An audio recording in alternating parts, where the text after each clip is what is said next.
അപ്പോൾ നമ്മൾ ഇന്നത്തെ ക്ലാസ് കേസ് സ്റ്റഡിയാണ്. കുറേ സെഷനുകൾ ഇപ്പോൾ നമ്മൾ അറ്റൻഡ് ചെയ്ത് കഴിഞ്ഞു. ഇനി നമ്മൾ പ്രാക്ടിക്കലിന് വേണ്ടി പൊന്നാനിയിൽ ഒരുമിച്ച് കൂടും. അതിൻ്റെ ഡേറ്റ് നാളെ തന്നെ ഞാൻ ഉറപ്പാക്കാം. ഇപ്പം നമ്മൾ ഈ ക്ലാസ്സുകൾ കേട്ടതിൻ്റെ അടിസ്ഥാനത്തിൽ ഇനി ഞാൻ നിങ്ങളുടെ അടുത്ത് കുറച്ച് ക്വസ്റ്റ്യൻസ് ഒരു 5 കേസുകളാണ് ഞാൻ ഇന്ന് പ്രസൻറ്റ് ചെയ്യുന്നത്. ആ 5 കേസുകൾ നിങ്ങൾ പറയുക. ഓരോരുത്തരും അതിൽ നമ്മൾ ഈ 5 സ്റ്റേജസുകളിലൂടെ പോകും. ഈ 5 കേസുകളുടെയും 5 സ്റ്റേജസുകളിലൂടെ പോകും. ഇൻ കേസ് സമയം വല്ലാണ്ട് വൈകുകയാണെന്നുണ്ടെങ്കിൽ ബാക്കി നമുക്ക് റെക്കോർഡിങ് ക്ലാസ്സായിട്ട് ഞാൻ അയച്ചു തരാം. അതല്ലെങ്കിൽ നമുക്ക് ഇന്ന് തന്നെ തീർക്കാൻ വേണ്ടിയിട്ട് ശ്രമിക്കാം. ഇപ്പം നമ്മൾ ഇപ്പോൾ പ്രധാനപ്പെട്ട സ്കോളേഴ്സിൻ്റെ ഡെവലപ്മെൻറ്റൽ സ്റ്റേജസുകളെ കുറിച്ച് പറഞ്ഞു. ഫ്രോയിഡിൻ്റെത് പറഞ്ഞു, എറിക്സൻ്റെത് പറഞ്ഞു, കാൾ ലോയിങ്ങിൻ്റെത് പറഞ്ഞു, ജീൻ പിയാഷേടതും പറഞ്ഞു. എല്ലാവരുടേതും പറഞ്ഞു കഴിഞ്ഞിട്ടുണ്ട്. അപ്പോൾ അതൊക്കെ നിങ്ങളുടെ മനസ്സിലുണ്ടാകുമെന്ന് വിചാരിക്കുന്നു. പിന്നെ ഞാൻ ഒരു കേസ് പറയാം. അപ്പോൾ ഇന്ന് നമുക്ക് PPT ഇല്ല കേട്ടോ, PPT ഇല്ല. ഇത് ജസ്റ്റ് അപ്പോൾ അതുകൊണ്ടാണ് ഞാൻ പറഞ്ഞത് നിങ്ങളുടെ കയ്യിൽ പെന്നും പേപ്പറും ഉണ്ടാവുകയാണെങ്കിൽ നന്നായിരിക്കും. അപ്പം എൻ്റെ ഒരു എക്സ്പീരിയൻസ് വെച്ച് ഒരുപക്ഷെ പ്രാദേശികമായിട്ടായിരിക്കാം കൂടുതലും വരുന്നത് കുട്ടികളാണ്. ഇപ്പോൾ പിന്നെ കുറേ കൂടി കാരണം നമ്മളെ ഓഫീസിൽ ഇപ്പോൾ റെമഡിയൽ ട്രെയിനിങ് നടക്കുന്നുണ്ട്. ഏകദേശം 51-52 കുട്ടികളിവിടെ റെമഡിയൽ ട്രെയിനിങ്ങിന് വരുന്നുണ്ട്. 2 സെൻറ്ററുകളിലും ആയിട്ട് 63 സ്റ്റുഡൻസ് പഠിക്കുന്നുണ്ട്. അപ്പോൾ വിദ്യാർത്ഥികളുടേതാണ് കൂടുതലും നമ്മൾ അറ്റൻഡ് ചെയ്തുകൊണ്ടിരിക്കുന്ന കേസുകൾ എന്ന് പറയുന്നത്. അപ്പോൾ ഇതിൽ അക്കാഡമിക് സ്ട്രെസ്, പിന്നെ ഇപ്പോൾ അക്കാഡമിക് മേഖലയിലെ ഉത്കണ്ഠ, അതേപോലെ തന്നെ ആശങ്ക, ഇതാണ് ഇപ്പോൾ പ്രധാനപ്പെട്ടൊരു സംഭവം എന്ന് പറയുന്നത്. ഒരു 17 വയസ്സുള്ള ഒരു +2 സ്റ്റുഡൻറ്റിൻ്റെ ഒരു കേസാണ് ഇപ്പോൾ ഞാൻ ഇവിടെ പ്രസൻറ്റ് ചെയ്യുന്നത്. ഓക്കെ, പഠിക്കാൻ എൻ്റെ അടുത്ത് വരുമ്പോൾ കുട്ടീൻ്റെ രക്ഷിതാവ് പറയുന്നത് നല്ല മിടുക്കനായിരുന്നു സർ, 10ാം ക്ലാസ് വരെയൊക്കെ നല്ല മിടുക്കനായിരുന്നു, അത്യാവശ്യം നല്ല മാർക്കിലൊക്കെയാണ് പാസ്സായിട്ടുള്ളത്. കുറച്ച് മാസങ്ങളായിട്ട് ക്ലാസ്സിൽ തീരെ ഇവന് ശ്രദ്ധിക്കാൻ വേണ്ടി കഴിയുന്നില്ലെന്നാണ് പറയുന്നത്. ഓക്കെ, അപ്പോൾ അതോടൊപ്പം തന്നെ എക്സാം ആയപ്പോൾ എക്സാം ഇപ്പോൾ ആയി തുടങ്ങിയല്ലോ ഓൾമോസ്റ്റ്. ഇപ്പോൾ നൈറ്റ് ക്ലാസ്, സ്പെഷ്യൽ ക്ലാസ്സുകളൊക്കെ സ്റ്റാർട്ട് ചെയ്ത് എല്ലാ സ്കൂളുകളിലും ട്യൂഷൻ സെൻറ്ററുകളിലൊക്കെ ഇതൊക്കെ ഈ കലാപരിപാടികളൊക്കെ നടന്നുകൊണ്ടിരിക്കുകയാണ്.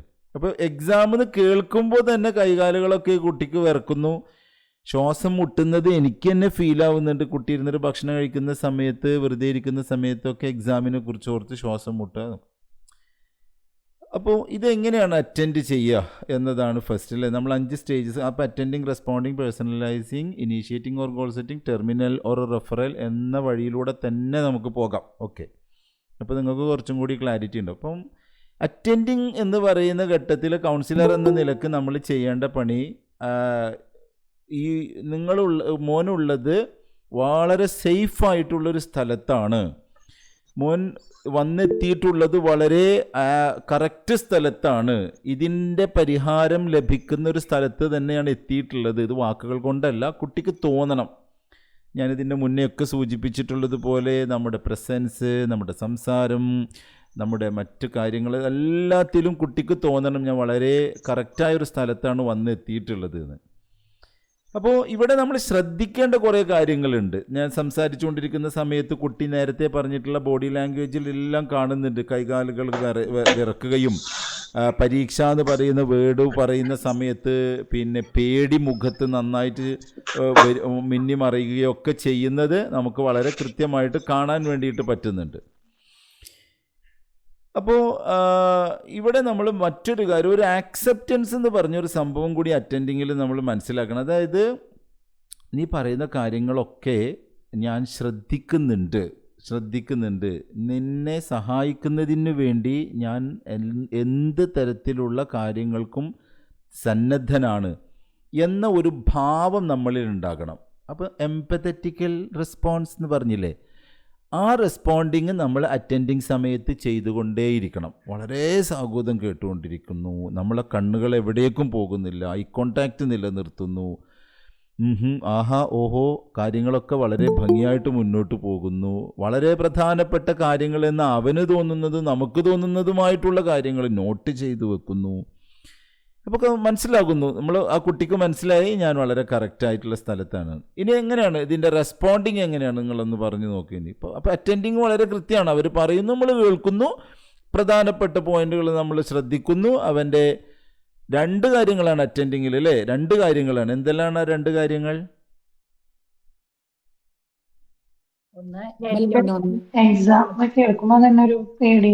അല്ല, ഒരു വേർഡ് നമ്മൾ പഠിച്ചല്ലോ, എങ്ങനെ അറ്റൻഡ് ചെയ്യണം? എംപതിയോടുകൂടെ അക്കാദമിക് സ്ട്രെസ് അല്ല, അറ്റൻഡിങ് എന്നുള്ളതിനോട് ചേർത്ത് 2 തരം attending, dash attending and dash attending ആയിരിക്കണം എന്ന് പറഞ്ഞിട്ടുണ്ടായിരുന്നു. Exactly, very good. Verbal and non verbal attending. അപ്പോൾ ഇവിടെ ഞാൻ ഈ പറഞ്ഞ കേസിൽ നോൺ വെർബൽ അറ്റൻഡിങ്ങിന് വലിയ പ്രാധാന്യമുണ്ട്. നോൺ വെർബൽ അറ്റൻഡിങ് എന്ന് പറഞ്ഞാൽ it's not simple attending. Non verbal അറ്റൻഡിങ്ങിന് വലിയ പ്രാധാന്യമുണ്ട്. കാരണം അവൻ്റെ കൈകൾ വിറക്കുന്നുണ്ട്, അവൻ്റെ വാക്കുകൾ ഇടറുന്നുണ്ട്, അവൻ്റെ ഐ കോണ്ടാക്റ്റ് നഷ്ടപ്പെടുന്നുണ്ട്, ശ്വാസം മുട്ടൽ അനുഭവപ്പെടുന്നുണ്ട്. ഇപ്പോൾ പാരൻ്റ് അടുത്ത് പറഞ്ഞിട്ടുള്ള കാര്യങ്ങളൊക്കെ എല്ലാം അക്ഷരം പ്രതി ആ മോനിൽ കാണുന്നുണ്ട് എന്നതാണ് അതിലെ സംഭവം. ഇനി എങ്ങനെയാണ് ഇത് റെസ്പോണ്ട് ചെയ്യുക? എങ്ങനെ റെസ്പോണ്ട് ചെയ്യുക?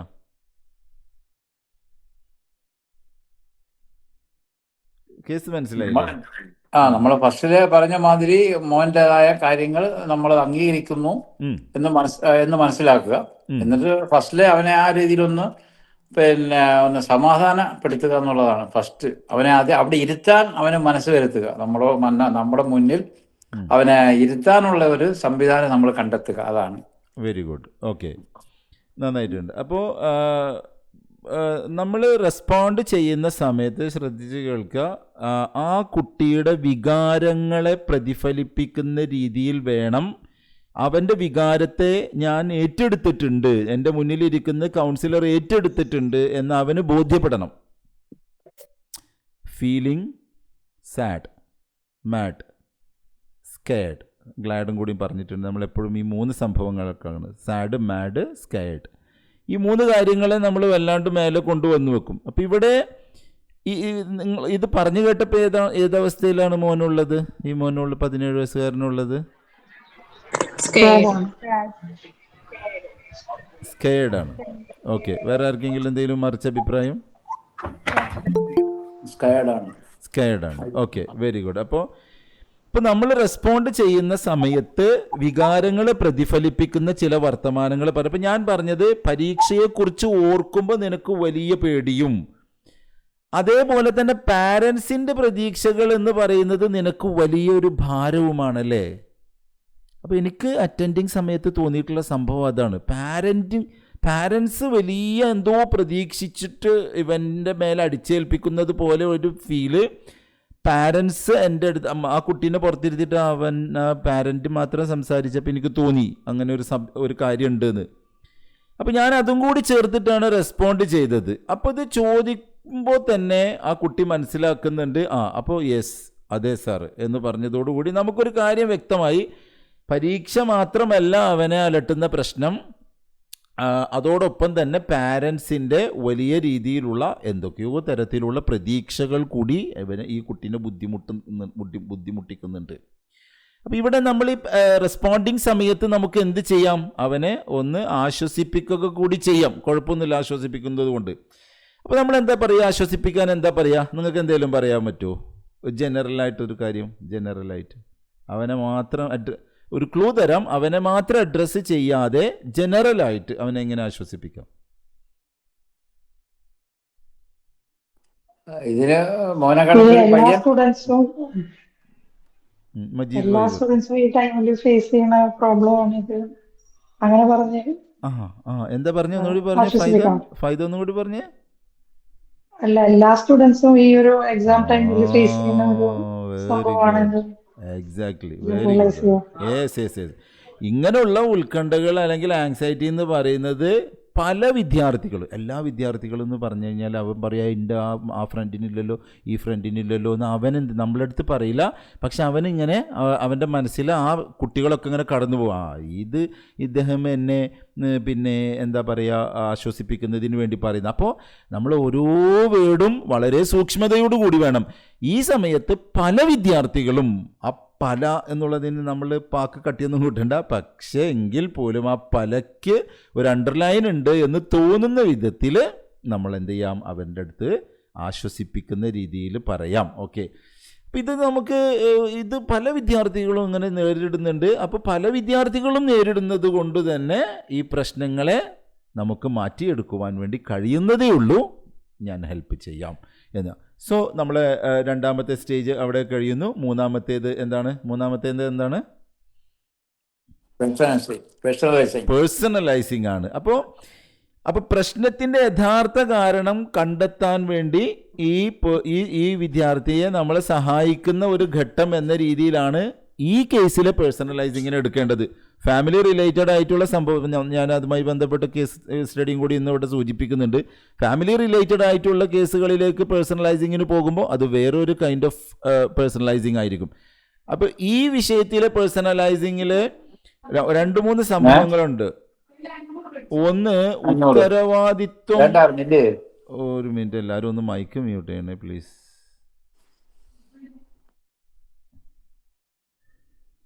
ഓക്കെ, അപ്പോൾ എന്താ പറയുക, റെസ്പോൺസിബിലിറ്റികളെ തിരിച്ചറിയിപ്പിക്കുക എന്ന് പറയുന്ന ഒരു കർത്തവ്യം കൂടി നമുക്കവിടെ പൂർത്തീകരിക്കണം. അപ്പോൾ പാരൻസിൻ്റെ പ്രതീക്ഷ പുറത്തു നിന്നുള്ള സമ്മർദ്ദങ്ങളാണെങ്കിലും അത് തൻ്റെ കഴിവിനെ ബാധിക്കുന്നുണ്ട് എന്ന് ആ വിദ്യാർത്ഥിയെ കൊണ്ട് തിരിച്ചറിയിപ്പിക്കുക എന്നതാണ് ഇവിടുത്തെ പേഴ്സണലൈസിങ് എന്ന് പറയുന്നത്. പാരൻസിൻ്റെ സമ്മർദ്ദമുണ്ട്, പക്ഷെ പാരൻസിൻ്റെ സമ്മർദ്ദത്തിന് നിന്നു കൊടുക്കുന്നതിലൂടെ എക്സാമിന് നല്ല റിസൾട്ട് ഉണ്ടാക്കുവാൻ വേണ്ടി കഴിയുക എന്ന് പറയുന്ന ഒരവസ്ഥയിൽ നിന്ന് ഞാൻ പിറകോട്ട് പോകുന്നു എന്നത് ആ കുട്ടീനെ കൊണ്ട് തിരിച്ചറിയിപ്പിക്കുക. അതോടൊപ്പം തന്നെ എന്തിനാണ് എക്സാം എഴുതുന്നത്, എന്താണ് എൻ്റെ ഗോൾ എന്നതിനെക്കുറിച്ച് കൂടി പേഴ്സണലൈസിങ്ങിൽ അവനെ കൊണ്ട് പറയിപ്പിക്കാം. അപ്പോൾ എനിക്ക് പഠിക്കാൻ വേണ്ടി കഴിവുണ്ട് എന്നവൻ പറഞ്ഞു. സാർ, ഞാൻ 10ാം ക്ലാസ് വരേക്കും ഞാൻ പ്രൂവ് ചെയ്തതാണ്, ഞാൻ ഫുൾ A+ കിട്ടിയിട്ട് ജയിച്ച ആളാണ്.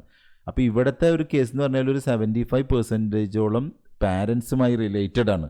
അപ്പോൾ പാരൻസിനെ ഞാൻ സെപ്പറേറ്റ് ഇരുത്തിയിട്ട് സംസാരിക്കുകയൊക്കെ ഈ വിഷയത്തിൽ ചെയ്തു. പക്ഷേ എൻ്റെ പേടിയാണ് എന്നെ തളർത്തുന്നത്. ആ ഒരു പ്രശ്നം മാത്രമാണ് ഈ കേസിലുള്ളത്. അത് നമ്മൾ കണ്ടെത്തുന്നു എന്നത്, അത് നമുക്ക് കണ്ടെത്താൻ വേണ്ടി കഴിയണം എന്നതാണ് കാര്യം. ഓക്കെ, അപ്പോൾ എനിക്കത് ആ തുടക്കത്തിൽ തന്നെ മനസ്സിലായി. അത് നമുക്ക് കുറേ എക്സ്പീരിയൻസ് കൊണ്ട് മനസ്സിലാക്കിയെടുക്കാൻ വേണ്ടി പറ്റുന്നതാണ്. പിന്നെ അവരുടെ അറ്റൻഡിങ് ഒക്കെ വളരെ കൃത്യമായിട്ട് ശ്രദ്ധിച്ച്, അറ്റൻഡിങ് സമയത്ത് അവരുടെ സംസാരമൊക്കെ കൃത്യമായിട്ട് ശ്രദ്ധിച്ചാൽ നമുക്ക് മനസ്സിലാവും. അപ്പോൾ ഈ കുട്ടി അങ്ങനെ തന്നെ പറഞ്ഞു.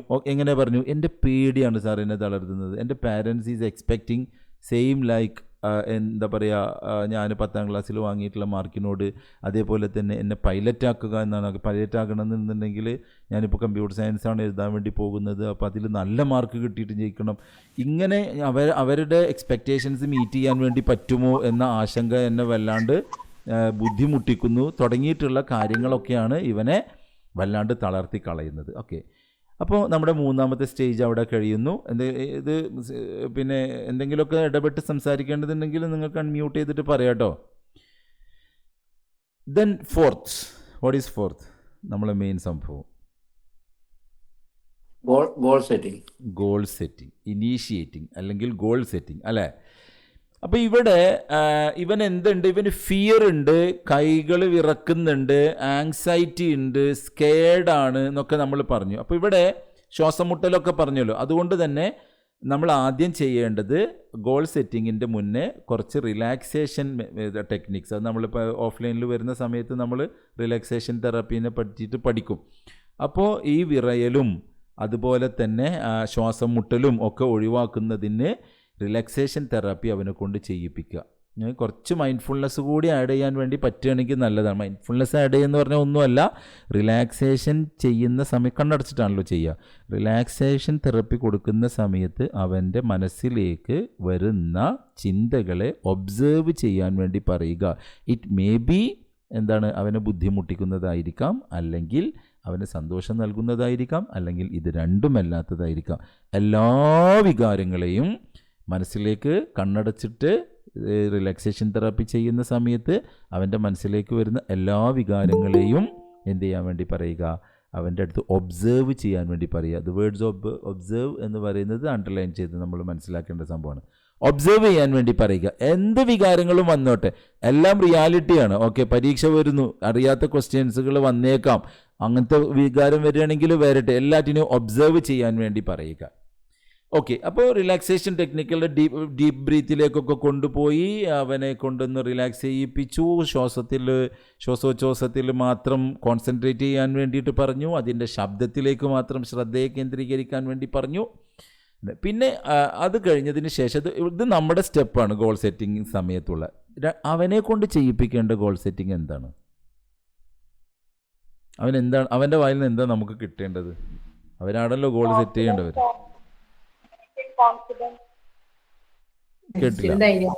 കേട്ടില്ല എന്താ പറഞ്ഞേ? ഒരാൾ ആരെങ്കിലും ഒരാൾ. ഓക്കെ, പറഞ്ഞോ. ഷൈനാന്റെ സൗണ്ട് വളരെ ഒന്നും കേൾക്കുന്നില്ല. ഷൈൻ ഏതോ ദൂരത്ത് നിന്ന് സംസാരിക്കുന്ന പോലെ.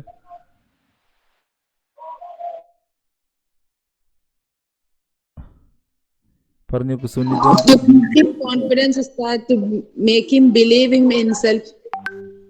മനസ്സിലായില്ല. അവനക്ക് confidence to make him confident and believe in himself. അല്ല, നമ്മൾ ഇവിടെ പറയുന്നത് അവര് എന്ത് ഗോള് സെറ്റ് ചെയ്യണം. ഇപ്പം നമ്മൾ അറ്റൻഡിങ്ങും കഴിഞ്ഞു, റെസ്പോണ്ടിങ്ങും കഴിഞ്ഞു, പേഴ്സണലൈസിങ്ങും കഴിഞ്ഞു. ഇനി നെക്സ്റ്റ് പോകേണ്ടത് അവൻ ഈ പ്രശ്നത്തെ മറികടക്കുന്നതിനായുള്ള ഗോള് സെറ്റ് ചെയ്യുകയാണ്, ഇനീഷ്യേറ്റ് ചെയ്യുകയാണ്. അപ്പോൾ ഗോൾ എന്ന് പറഞ്ഞാൽ ഒരു എന്തുണ്ടായിരിക്കും? ഒരു പ്ലാൻ ഉണ്ടായിരിക്കും അവിടെ. ആ പ്ലാന് ആണ് അവൻ സെറ്റ് ചെയ്യാൻ വേണ്ടിയിട്ട് പോകുന്നത്. അപ്പോൾ ആ പ്ലാൻ എന്തായിരിക്കേണ്ടതുണ്ട് എന്ന് നമുക്കൊരു ഐഡിയ ഉണ്ടായിരിക്കണം. അതാണ് ഞാൻ ചോദിച്ചത്. ആ കുട്ടിക്ക് എന്തായിത്തീരാനാണ് ആഗ്രഹം എന്നുള്ളത് അത് നമ്മൾ ആദ്യം അവനെ കൊണ്ട് പറയിപ്പിക്കുക. Okay, okay. കാരണം അത് ഞാൻ ഫസ്റ്റിൽ ഞാൻ ചെയ്തത്. അപ്പൊ ഞാൻ അതിനിടയിൽ പറഞ്ഞിരുന്നു പൈലറ്റ് ആവുക എന്നതാണ്. അപ്പൊ പിന്നെ അവനെ ബോധ്യപ്പെടുത്തേണ്ടത് എന്താന്ന് വെച്ചാല് ഈ ഇത്തരം ഇതില് ഇപ്പൊ തളർന്നു പോയാല് അവന്റെ ഗോളിലേക്ക് എത്തിപ്പെടാൻ അവന് പ്രയാസാവും. നേരെ മറിച്ച് ഇതൊക്കെ വിട്ടുകളഞ്ഞ് അതായത് അവന് അറിയാം, അവന് കഴിവുണ്ട് എന്നവൻ പ്രൂവ് ചെയ്തതാണ് അവനറിയാം. പക്ഷെ ഈ ഒരു സമയത്ത് വന്ന താൽക്കാലിക പ്രയാസങ്ങൾ അവൻ അതിജീവിക്കുകയാണെങ്കിൽ അവന് വലിയ സ്വപ്നമാണ്, അവന്റെ സ്വപ്നമാണ് സാക്ഷാത്കരിക്കാനുള്ളത്. അതുകൊണ്ട് അതിലേക്ക് അവൻ എത്തിപ്പെടുക, മറ്റുള്ള കാര്യങ്ങളൊക്കെ അവോയ്ഡ് ചെയ്തിട്ട് അതിനെ അതിജീവിച്ചിട്ട് അതിലേക്ക് എത്തിപ്പെടാൻ ശ്രമിക്കുക. Okay, very good. ഓക്കെ, ഇപ്പം നമ്മൾ ഈ 3 സ്റ്റേജുകളെയും കുറിച്ച് നമുക്കൊരു ധാരണ. രണ്ടാമത്തെയും മൂന്നാമത്തെയും സ്റ്റേജിന് ഒന്നുകൂടി പറയുക. അപ്പം മോനിപ്പോൾ ഇത്രയും നേരം പറഞ്ഞു വെച്ചത് പാരൻസിൻ്റെ അടുത്ത് നിന്ന് എനിക്ക് പ്രഷറുണ്ട്, അതൊക്കെ അതിൻ്റെ കാരണമായിട്ടാണ് സംഭവിച്ചിട്ടുള്ളത്. അത് പേഴ്സണലൈസിങ്ങിലേക്ക് വരുമ്പോൾ അവരുടെ ഈ ഒരു പ്രഷർ എന്ന് പറയുന്നതിനെ ഞാൻ അഡ്രസ്സ് ചെയ്ത് കഴിഞ്ഞാൽ എനിക്കാണ് ലോസ് വരുന്നത് എന്ന് മോന് പറഞ്ഞു അല്ലേ? അത്രയും പറഞ്ഞു നിർത്തും. ഇനി എന്താണ് മോൻ്റെ പ്ലാൻ എന്ന് പറയുമ്പോൾ പഠിക്കണം. ഓക്കെ, ഇപ്പോൾ ഫൗസിയ പറഞ്ഞു വെച്ചത് കറക്റ്റാണ്. പക്ഷേ ഈ സംഭവം നമുക്കൊരു അഡ്വൈസ് പോലെ പറയാൻ വേണ്ടി പറ്റുള്ളൂ. നേരെ മറിച്ച് ഇവിടെ സംഭവിക്കേണ്ടത് എന്തായിരുന്നു? ഇവിടെ സംഭവിക്കേണ്ടത് യഥാർത്ഥത്തിൽ ഇനി നെക്സ്റ്റ് ഈ എക്സാം ഇതാ വരുന്നു. അവിടെ ഈ വിറയലില്ലാതെ, ശ്വാസം മുട്ടില്ലാതെ, പേടിയില്ലാതെ പഠന സമയത്ത് കൂടുതൽ കോൺസെൻട്രേറ്റഡ് ആയിട്ട് ഇരിക്കാൻ എനിക്ക് കഴിയണം എന്നിടത്തേക്കാണ് എത്തേണ്ടത്. അപ്പോൾ ഈ 2 സംഗതികളെയും ഓർമ്മപ്പെടുത്തിയപ്പോൾ അവൻ തന്നെ പറഞ്ഞു, എനിക്കൊരു പ്ലാനില്ല സാർ. അപ്പോൾ നമ്മൾ പറഞ്ഞു ഓക്കെ, നമുക്ക് പ്ലാൻ ഉണ്ടാക്കാമല്ലോ, ഞാൻ നിങ്ങൾക്ക് ഗ്രൂപ്പിൽ ഒരു ചെറിയൊരു ടൈം ടേബിൾ സെറ്റ് ചെയ്യാം. അപ്പോൾ ഞാൻ പറഞ്ഞു, ഒരു ദിവസം എക്സാം അടുത്ത വിദ്യാർത്ഥി ഏറ്റവും ഒരു ഡൗട്ട് ചോദിച്ചോട്ടെ. ആ ഗോൾ സെറ്റിംഗിൽ നമുക്ക് കുട്ടിയോട് ചോദിക്കാമോ അവർക്ക് ഈസി ആയിട്ട്, അതായത് ഒരു ടെൻഷനും ഇല്ലാതെ ഇപ്പൊ എത്ര % വാങ്ങിക്കാൻ പറ്റും? അതായത് ഇപ്പൊ ടെൻഷൻ അടിക്കുന്നത് ഒരു ഹയർ എക്സ്പെക്ടേഷൻ ആണല്ലോ. അതായത് പാരൻസിന്റെയോ അല്ലെങ്കിൽ സ്വന്തമായിട്ടൊരു ഉള്ളതോ കുറച്ചൊരു ഹയർ എക്സ്പെക്ടേഷനിലാണല്ലോ പേടി തോന്നുന്നത്. ഉം. അപ്പൊ പേടിയില്ലാത്ത ഒരു ലെവൽ ഏതാന്ന് ചോദിച്ച് മനസ്സിലാക്കാൻ പറ്റുമോ? പറ്റും, നല്ലതാണ്. ഞാൻ ഉപയോഗിക്കാത്തൊരു സംഭവമാണ്, പക്ഷേ ഈ പറഞ്ഞത് കറക്റ്റാണ്. അതാ കണ്ടില്ലേ, ഇപ്പോൾ നിങ്ങളുടെ ഒരു ഐഡിയ വന്നത് നോക്കൂ, അത് കറക്റ്റാണ്. ഇനിയിപ്പോൾ ഞാൻ നെക്സ്റ്റിൽ ഞാൻ ചിലപ്പോൾ എനിക്കിത് ഓർമ്മ വരികയാണെങ്കിൽ ഞാൻ അത് ഉപയോഗിക്കും. ഓക്കെ, കറക്റ്റാണ് പറഞ്ഞത്. ഇവിടെ ഞാൻ എൻ്റെ അതായത് ആ യെസ്. കുട്ടിക്ക് ഈ ഇപ്പൊ കറന്റ്ലി ഈ സ്കേർഡ് എന്നുള്ള സ്റ്റേറ്റിൽ ആണെങ്കിൽ പോലും എനിക്ക് ഇത്ര പെർസെന്റേജ് വാങ്ങിക്കാൻ പറ്റും, ഒരു 60 ഈസിയാണ്, 60 ഒന്നൊരു വിഷയമല്ല എന്ന് പറയുന്ന കുട്ടിയോട് ഓക്കെ നമുക്ക് എന്നാൽ ഒരു പ്ലാൻ സെറ്റ് ചെയ്ത് കഴിയുമ്പോൾ ഇത് നമുക്ക് ഇമ്പ്രൂവ് ചെയ്യാൻ പറ്റില്ലേ? ഒരു ടൈം ടേബിളോ അല്ലെങ്കിൽ നമുക്കൊരു സ്ട്രക്ചേർഡ് ആയിട്ടുള്ള ഒരു ഓർഗനൈസ്ഡ് ഒരു പ്ലാൻ ആയി കഴിയുമ്പോൾ മോൻ വിചാരിച്ച ആ ഫിയർ മാറിയിട്ട് നമുക്ക് ഇതിൽ കൂടുതലേക്ക് പോകാൻ പറ്റുന്ന ഒരു കോൺഫിഡൻസ് കൊടുത്തു കഴിഞ്ഞ് കഴിഞ്ഞാൽ, അല്ലെങ്കിൽ അവരത് റിയലൈസ് ചെയ്ത് കഴിഞ്ഞാൽ അത് ഈസി ആയിട്ട് അവിടെ എത്തും. യെസ്, കറക്റ്റ്, അതെ.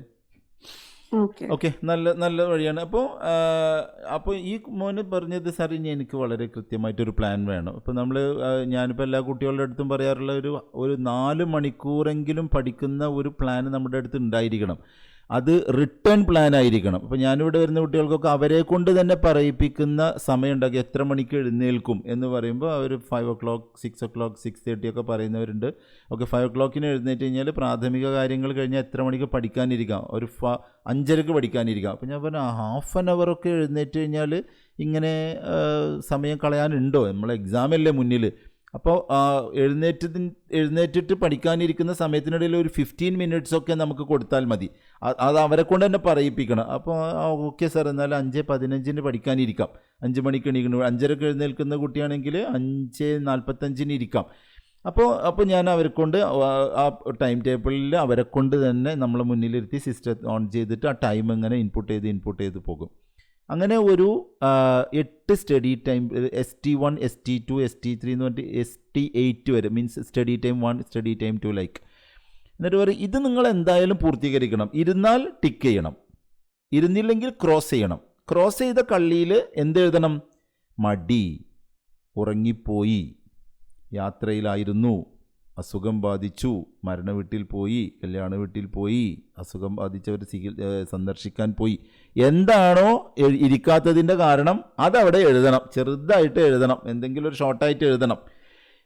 ഇത് എന്തിനു വേണ്ടിയിട്ടാണെന്നറിയോ? ഇത് നമ്മളെ കുട്ടികൾക്കും നമുക്കൊക്കെ ഉപയോഗിക്കാൻ വേണ്ടി പറ്റുന്നത്. എന്തുകൊണ്ട് ഞാൻ ആ സമയത്ത് ഉപയോഗപ്പെടുത്തിയില്ല എന്ന് 2-3 ദിവസം കഴിഞ്ഞ് കഴിഞ്ഞാൽ എനിക്കറിയില്ല. ചിലപ്പോൾ ജെന്യൂനായിട്ടുള്ള ജെന്യൂനായിരിക്കും പഠനത്തിന് ഇരിക്കാത്തതിൻ്റെ കാരണം. ബിക്കോസ് അവിടെ എന്തുണ്ടായിരിക്കും, ഒരു മരണം സംഭവിച്ചിട്ട് അവിടെ പോയിട്ടുണ്ടാകുമായിരിക്കാം. അതല്ല, മടിയാണെങ്കിൽ അപ്പോൾ ഇത് പറയേണ്ടത് എന്താണെന്ന് വെച്ച് കഴിഞ്ഞാൽ, ഇത് നിനക്ക് മാത്രം നിൻ്റെ ബ്രെയിനുമായിട്ട് കമ്മ്യൂണിക്കേറ്റ് ചെയ്യുന്നതിനുള്ള പേപ്പറാണ്, ആരിനെയും കാണിച്ചു കൊടുക്കണ്ട. താല്പര്യം ഉണ്ടെങ്കിൽ നെക്സ്റ്റ് ഒരാഴ്ച കഴിയുമ്പോൾ എൻ്റെ അടുത്തേക്ക് വീണ്ടും വരണം, നമുക്കൊരു സിറ്റിങ്ങും കൂടി ഒന്ന് ഇരിക്കേണ്ടതുണ്ട്. അപ്പോൾ എനിക്ക് കാണാൻ വേണ്ടിയിട്ട് നിങ്ങൾ കൊണ്ടുവരികയാണെങ്കിൽ സന്തോഷം. അപ്പോൾ ഈ കുട്ടികൾ സ്വാഭാവികമായിട്ടും എന്തായാലും അത് കൊണ്ടുവരും. മനസ്സിലായില്ലേ? അപ്പോൾ ഇത് നല്ലൊരു പണിയാണ്. കാരണം ഞാനിത് പേഴ്സണലായിട്ട് ഞാൻ ഇംപ്ലിമെൻറ്റ് ചെയ്യുകയും നല്ല രീതിയിൽ സക്സസ് ആവുകയും ചെയ്തിട്ടുള്ളൊരു സംഭവമാണിത്. ഞാനതും നിങ്ങൾക്ക് ജസ്റ്റ് ഒന്നുമില്ല, ഒരു എക്സൽ ഷീറ്റിൽ ഉണ്ടാക്കുന്നതാണ്. അതിൻ്റെ ഒരു പ്രത്യേകത എന്താണെന്ന് വെച്ചാൽ, അതിൽ ഇൻപുട്ട് ചെയ്യുന്ന സമയം അവരെ കൊണ്ട് നമ്മുടെ മുന്നിലിരുത്തിയിട്ട് ഇൻപുട്ട് ചെയ്യിപ്പിക്കുന്നതാണ്. അപ്പോൾ എന്നിട്ട് നമ്മളത് കൊടുക്കുമ്പോൾ, അത് പ്രിൻ്റ് എടുത്ത് കൊടുക്കുമ്പോൾ അവരടുത്ത് പറയുകയും ചെയ്യും, മോൻ പറഞ്ഞ സമയത്തിനനുസരിച്ച് നമ്മൾ തയ്യാറാക്കിയിട്ടുള്ള ഒരു ടൈം ടേബിളാണ്. അപ്പോൾ മോന് പറഞ്ഞതുകൊണ്ട് തന്നെ മോനിത് നടപ്പിലാക്കാൻ പറ്റും എന്ന് എനിക്ക് ആത്മവിശ്വാസമുണ്ട്. ഇതുവരെ സംസാരിച്ചതിൽ നിന്ന് എനിക്കങ്ങനെ തോന്നുന്നുണ്ട്. അതുകൊണ്ട് wish you all the very best. ദൈവം അനുഗ്രഹിക്കട്ടെ എന്നൊക്കെ ദ്വാ ചെയ്തിട്ടൊക്കെ നമുക്ക് എന്ത് ചെയ്യാം എന്ന് പറയാം. മനസ്സിലായില്ലേ? പിന്നെ നമ്മുടെ റെഫറൽ, പിന്നെ ഇവിടെ ഒരു റെഫറൽ എന്ന് പറയുന്ന ഒരു വിഷയം വരുന്നില്ല. അതുകൊണ്ട് നമ്മൾ അവിടെ ടെർമിനേറ്റ് ചെയ്യുകയാണ്. എന്താ പറയുക, ഫസ്റ്റ് സിറ്റിംഗ് ടെർമിനേറ്റ് ചെയ്യുന്നു, അങ്ങനെ പോവുകയും ചെയ്യുന്നു. മനസ്സിലായില്ല? ഇപ്പോൾ ഇത്തരത്തിൽ ആണ് നമുക്ക് ഒരു പഠന പ്രശ്നങ്ങളുമായി ബന്ധപ്പെട്ട കാര്യങ്ങളെ നമുക്ക് ഇത് ചെയ്യാൻ വേണ്ടി പറ്റുക.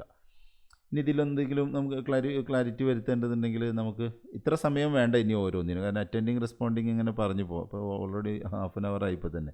ഇതിലെന്തെങ്കിലും വ്യക്തത വരുത്തേണ്ടതുണ്ടോ? എങ്ങനെയുണ്ട് ഇങ്ങനെ ജനറലി ഇപ്പോൾ ഒരു വിദ്യാഭ്യാസ പഠനവുമായി ബന്ധപ്പെട്ടിട്ട് വരുന്ന കൗൺസിലിങ്ങിന് ഓൾമോസ്റ്റ് ഏകദേശം ഒരേപോലത്തെ ഒരു സ്ട്രക്ചർ ആയിരിക്കും ഉണ്ടായിരിക്കുക. അവിടെ ഫീലിങ്ങിൽ എന്തെങ്കിലും കാര്യങ്ങൾ ശ്രദ്ധിക്കേണ്ടതുണ്ടോ എന്ന് മാത്രം നമ്മൾ നോക്കിയാൽ മതി.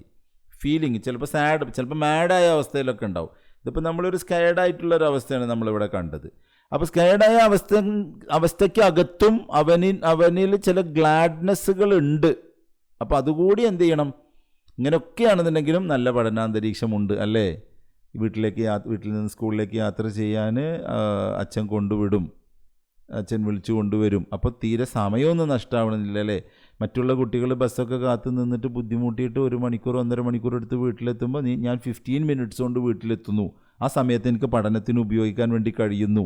ഇതൊക്കെ അറ്റൻഡിങ് സമയത്ത് പറഞ്ഞത് വിഷയങ്ങളുമായി ബന്ധപ്പെട്ടതാണ്. അപ്പോൾ അതിനൊക്കെ നമ്മളൊന്ന് ബൂസ്റ്റ് ചെയ്ത് പഠനാന്തരീക്ഷം ഒരുക്കുന്നതിനുള്ള കുറേ അനുകൂലമായ ഘടകങ്ങൾ മോനുണ്ട് എന്നുള്ളത് വളരെ സമാധാനം നൽകുന്ന ഒന്നാണ് എന്നൊക്കെ ഇങ്ങനെ പറഞ്ഞു വെക്കാം. ഓക്കെ,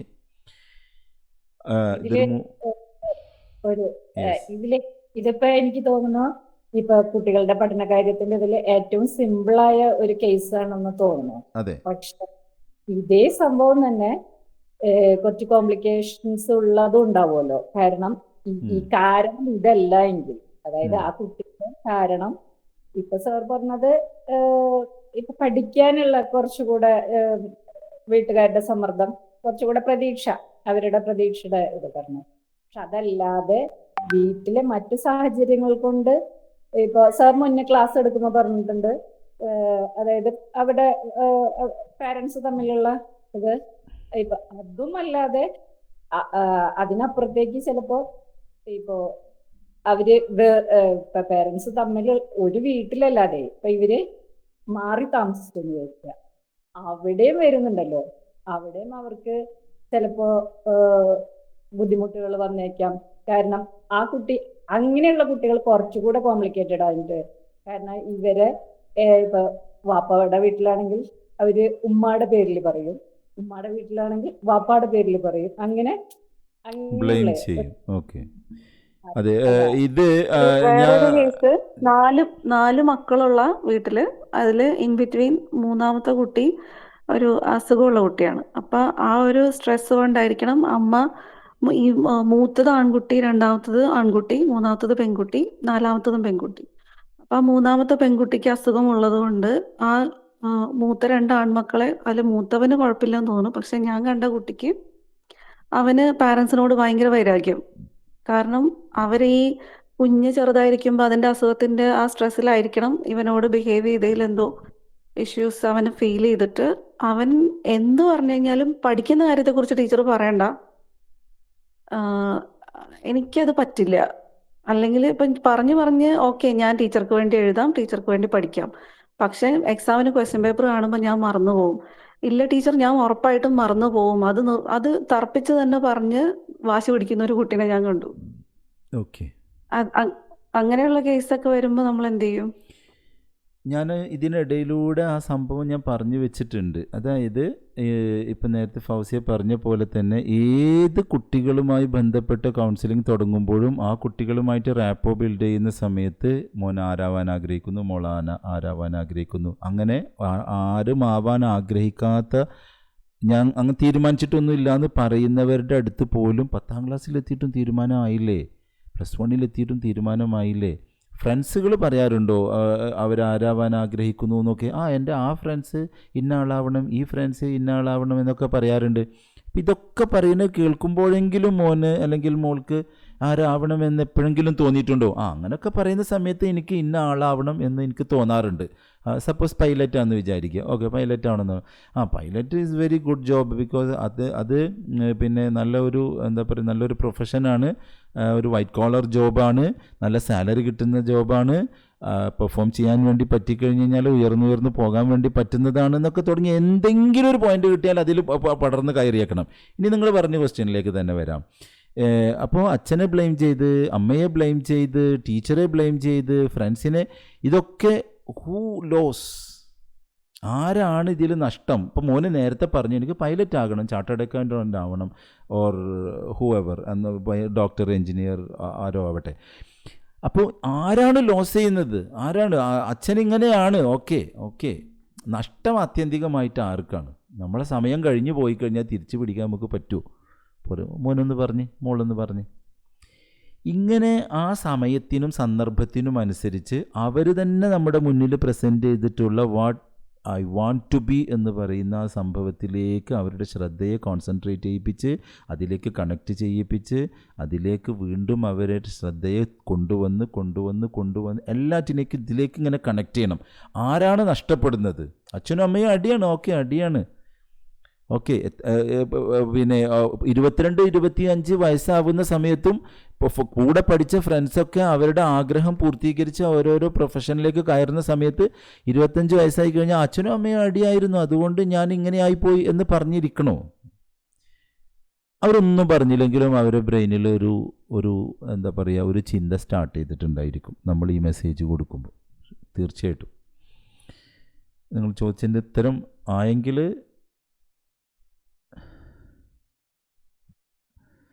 ചോദിച്ചതിന് ഉത്തരമായി.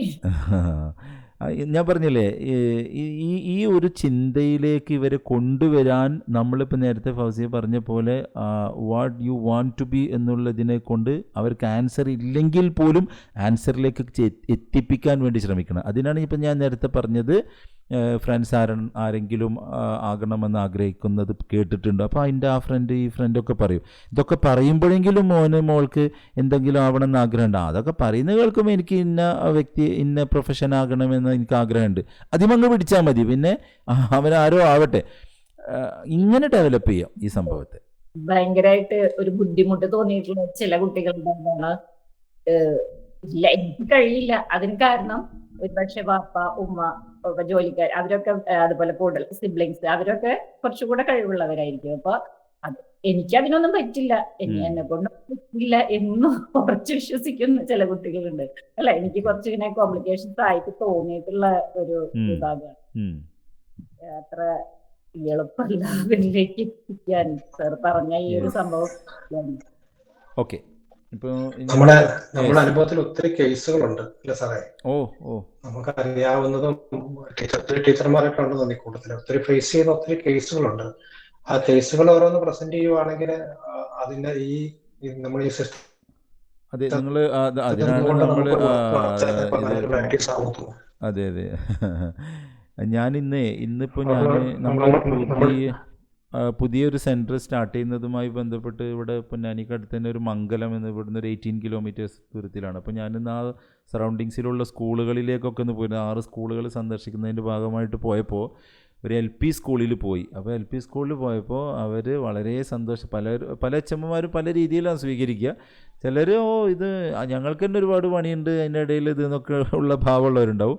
അപ്പോൾ ആ ടീച്ചർ ആ HM എൻ്റെ അടുത്ത് പറഞ്ഞു കഴിഞ്ഞാൽ, സാർ ഇവിടെ LP സ്കൂളാണ്, ചെറിയ സ്കൂളാണ്, എന്നിട്ടാണ് HM പറയുന്നത് ഈ വർത്തമാനം പറയുന്നത് എന്നുള്ളതാണ് എന്നെ ഭയങ്കര വിഷമത്തിലാഴ്ത്തിയത്.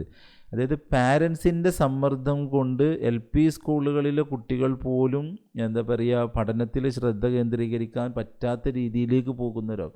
ഇത് 4ാം ക്ലാസ്സിലും 3ാം ക്ലാസ്സിലൊക്കെ പഠിക്കുന്ന കുട്ടികളുടെ അവസ്ഥയാണ് ഈ പറയുന്നത്. പാരൻസ് വില്ലന്മാരായി നിൽക്കുന്ന ഒരുപാട് സംഭവങ്ങളുണ്ട്. അപ്പോൾ ഏത് എഡ്യൂക്കേഷൻ കൗൺസിലിങ്ങിന് വന്നു കഴിഞ്ഞാലും നമ്മൾ ആദ്യം ശ്രദ്ധിക്കേണ്ടത് പാരൻസ് വില്ലനായി നിൽക്കുന്ന ഒരവസ്ഥ അവിടെ ഉണ്ടോ എന്നത് നമ്മൾ നോക്കുന്നത് നന്നായിരിക്കും. ഓക്കെ, നമ്മളെ സമയം ഒരുപാട് ഒരു കേസായിട്ട് 4 മാത്രമല്ല സാറേ, ഞാനൊരു PTA മീറ്റിംഗിൽ പങ്കെടുത്തു ലീവിന് പോയ സമയത്ത്. അവിടെ ഒരു +2 ഒരു അധ്യാപിക അവിടെയുള്ള എല്ലാ കുട്ടികളെയും പേരൻസിന്റെ മുമ്പിൽ നിന്ന് ഒരു കുട്ടിയെന്നല്ല എല്ലാ കുട്ടികളെയും അബ്യൂസ് ചെയ്തുകൊണ്ടുള്ള സംസാരിക്കുന്നത്. എത്രയോ നല്ല കുട്ടികൾ നമുക്ക് അഡ്രസ് ചെയ്യാൻ വേണ്ടി ഉണ്ടാവും, എന്നാൽ ഒരു കുട്ടിയുടെ ഒരു പോസിറ്റീവ് വേർഷൻ സംസാരിക്കാത്ത ആ ഫീൽഡിൽ നിൽക്കുന്ന ഒത്തിരി ആൾക്കാരുണ്ട്. ഇതൊക്കെ നമ്മുടെ അനുഭവത്തിലുള്ളതാണ്. പറഞ്ഞത് വളരെ ഭയാനകമായ രീതിയിൽ നടക്കുന്നുണ്ട്. നമുക്കൊരു സാറേ ഇതൊരു അസൈൻമെന്റ് ആയിക്കൊണ്ട് ഓരോ ആഴ്ചയും ഓരോ അസൈൻമെന്റ് ആയിക്കൊണ്ട് ഓരോ കേസുകൾ ഓരോരുത്തർ പ്രസന്റ് ചെയ്യുകയും. അല്ല, ഞാനിത് ഈ ക്ലാസ്സിന്റെ അവസാനത്തിൽ അബ്ദുസലാം സാഹിബ് പറഞ്ഞ സെയിം സാധനം പറയാൻ വേണ്ടി പോകണം. ഇനി എല്ലാ ദിവസവും നിങ്ങൾ ഓരോ അസൈൻമെന്റ്സ് വരണം. ചെറുത് ഏറ്റവും കുഞ്ഞതായാലും കുഴപ്പമൊന്നുമില്ല. ഒരു കാര്യം ചോദിക്കാൻ പറ്റും, ഈ ഗോൾ സെറ്റ് ചെയ്ത് കൊടുക്കാറുണ്ട്. അപ്പൊ കുട്ടികളിൽ നമുക്ക് ഇതൊക്കെ കുറച്ച് മുതിർന്ന കുട്ടി കഴിഞ്ഞൊരു ജോലി ആ ഒരു ഏജ് എത്തുമ്പോൾ അപ്പോഴും അവര് ഒരു എന്താണ് അവർക്ക് വേണ്ടതെന്നുള്ള അപ്പോഴും ഒന്നിൽ നിന്ന് മറ്റൊന്നിലേക്ക് ഒന്ന് കാണുമ്പോൾ അടുത്തതിലേക്ക് അതാവും കുറച്ചും അങ്ങനെ മനസ്സ് ചഞ്ചലപ്പെട്ട് നിൽക്കുന്നവരുണ്ടാവുമല്ലോ ചില കുട്ടികൾ. ഇപ്പൊ അവരെ നമ്മൾ എങ്ങനെയാണ് ഒന്ന് കൺവിൻസ് ചെയ്യിപ്പിച്ചെടുക്കാൻ പറ്റും?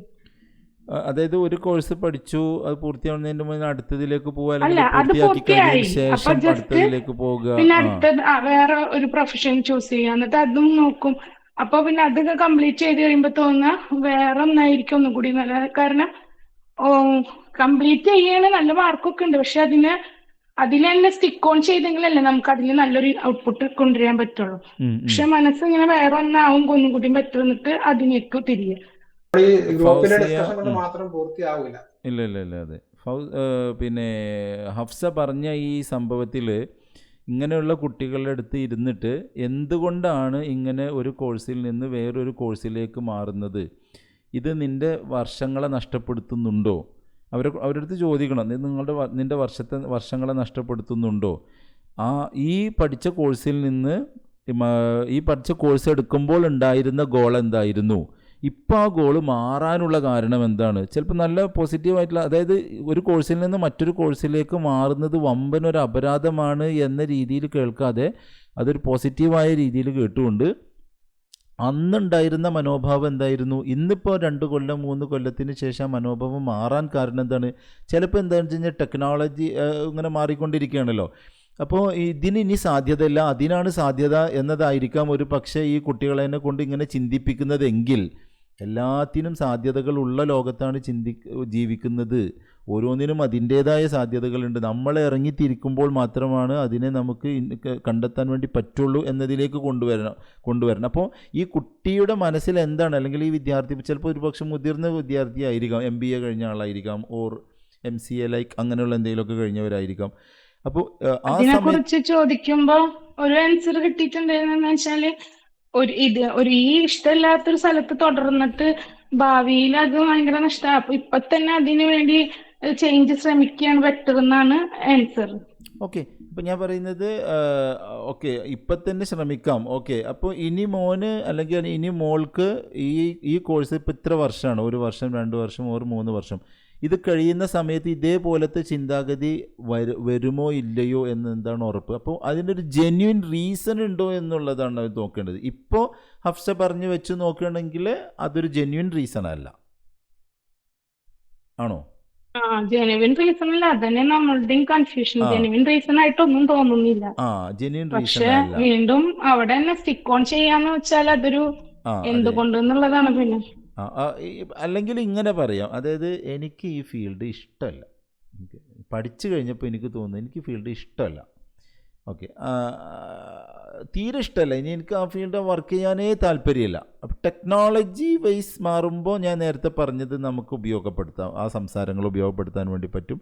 പക്ഷെ എനിക്ക് ഈ രീതിയിൽ സ്റ്റിക്ക് ഓൺ ചെയ്ത് നിൽക്കുകയാണെങ്കിൽ ഓക്കെ, ഇനി നീ ഈ കോഴ്സ് പഠിച്ചു കഴിഞ്ഞതിന് ശേഷവും മോള് ഇതേ അഭിപ്രായമാണെങ്കിൽ വർഷങ്ങൾ നഷ്ടപ്പെടുന്നു എന്നതിനെ പറ്റിയിട്ട് എന്താണ് അഭിപ്രായം? അപ്പോൾ ഈ കുട്ടികളൊക്കെ ഏകദേശം അതൊരു ബെനിഫിറ്റ് ആണെന്നാ പറയണത്. കാരണം പിന്നീട് നഷ്ടപ്പെടുന്നതിന് നല്ലത് ഇപ്പൊ നഷ്ടപ്പെട്ടിട്ട് വേറെ ഒന്നില് എത്തിക്കാം എന്നാണ്.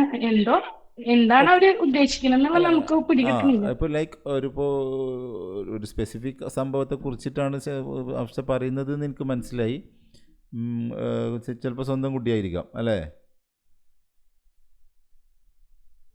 നമ്മളോട് റിലേറ്റ് ചെയ്ത കുട്ടി, സ്വന്തം കുട്ടി മീൻസ് റിലേറ്റ് ചെയ്ത കുട്ടി. അതെ, അപ്പോൾ ഒന്നുമില്ല, അതായത് അവിടെ നമ്മൾ ഇപ്പോൾ ഏകദേശം മുതിർന്നൊരു കുട്ടിയായിരിക്കാം ഇത്. അപ്പോൾ പാരൻസ് ഇത് മുതിർന്ന കുട്ടീനെയാണ് പറയണത്. ചെറിയ കുട്ടികളാണെങ്കിൽ നമുക്ക് പിന്നെ അവരുടെ വ്യൂ ഒക്കെ കുറച്ചെങ്കിലും നമുക്ക് പറഞ്ഞു. ഇത് വ്യൂ ഒക്കെ അവര് എന്നെ സെറ്റ് ചെയ്ത് കഴിഞ്ഞൊരു ഏജ് ഉണ്ടാവില്ലേ, ആ ഏജിലുള്ളവരാണ്. അപ്പൊ അതുകൊണ്ട് തന്നെ അവരെ കൺവിൻസ് ചെയ്യിപ്പിക്കാന് അവരുടെ ലക്ഷ്യങ്ങളെ ഫോക്കസ് മാറിപ്പോകണം. അതാണ് ഫോക്കസ് എപ്പോഴും മാറിക്കൊണ്ടിരിക്കും.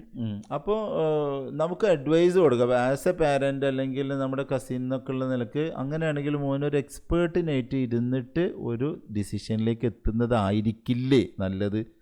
ഒരു കൗൺസിലറുടെ അടുത്ത് അല്ലെങ്കിൽ അധ്യാപകൻ്റെ അടുത്ത് പോയിട്ട് ഇരുന്നിട്ട് ഒരു ഡിസിഷനിലേക്ക് എത്തുന്നതായിരിക്കും നല്ലത്. പിന്നീട് മോന് അയ്യോ അന്ന് അച്ഛൻ അമ്മ ഉമ്മ ഉപ്പ ബ്രദർ സിസ്റ്റർ കസിൻ പറഞ്ഞത് ശ്രദ്ധിച്ചിരുന്നുവെങ്കിൽ എന്നൊരു ഖേദം വേണ്ട. ഏതായാലും മോനിപ്പോൾ സ്വിച്ച് ചെയ്യുകയാണല്ലോ, മാറുകയാണ്. അപ്പോൾ അതിന് മുന്നേ നമുക്ക് എന്ത് ചെയ്യാം, നമുക്കൊരു ഒരു എക്സ്പേർട്ടിൻ്റെ അടുത്ത് ഒരു ഹാഫ് ആൻ അവറോ കുറച്ച് സമയം ചിലവഴിക്കാം. കാരണം നമ്മൾ 3-4 വർഷങ്ങൾ വേറെ ഒരു എക്സ്ട്രാ നമ്മൾ സ്പെൻഡ് ചെയ്യാൻ പോവല്ലേ. അപ്പോൾ അതിന് വേണ്ടിയിട്ട് നമുക്കൊരു മണിക്കൂറൊന്ന് അല്ലെങ്കിൽ ഒരു അരമണിക്കൂർ ഒരു എക്സ്പേർട്ട് സിറ്റിങ് ചെയ്യാമെന്നൊരു സംഭവം കൊടുക്കുക. അപ്പോൾ അതിലൊക്കെ ഈ കുട്ടികളൊരു പക്ഷെ കൺവിൻസ്ഡ് ആകും.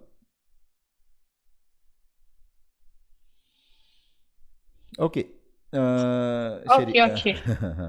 എന്തായാലും ജസ്റ്റ് ഒരു ഡൗട്ട് ചോദിച്ചോട്ടാ. ഇപ്പൊ നേരത്തെ ആരോ സൂചിപ്പിച്ച പോലെ ഇപ്പൊ ചില കേസുകളിൽ പേരൻസിന്റെ ഭാഗത്തു നിന്നുള്ള പ്രശ്നങ്ങൾ ഉണ്ടാവും. അവര് ഓവറായിട്ട് എക്സ്പെക്ടേഷൻ കൊടുക്കുന്നത്, അതല്ലെങ്കിൽ ഓവറായിട്ട് വാട്ടെവർ പല കാര്യങ്ങൾ അവര് പേരൻസ് തമ്മിലുള്ള പ്രശ്നങ്ങൾ കൊണ്ട്. അപ്പൊ നമ്മളിത് അപ്പം കുട്ടികൾ അത് പറയുന്ന സമയത്ത് നമ്മളത് സമ്മതിച്ചു കൊടുക്കുന്നതിലൂടെ അവർക്ക് പേരൻസിനോടുള്ള ഒരു വിരോധം അതിൽ വരാൻ സാധ്യതയുണ്ടോ? നമ്മളത് അത് സത്യമാണ് എങ്കിൽ പോലും നമ്മളത് എങ്ങനെ അത് അവിടെ ഹാൻഡിൽ ചെയ്ത് കുട്ടികൾക്ക് പേരൻസിനോടുള്ള ഒരു വെറുപ്പ് ഉണ്ടാവുകയും ചെയ്യരുത്, എന്നാൽ അത് ഡീൽ ചെയ്യുകയും ചെയ്യണമല്ലോ.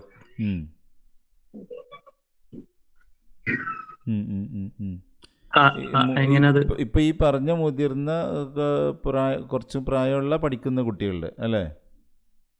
അല്ല, ജനറലി ചോദിച്ചതാണ്.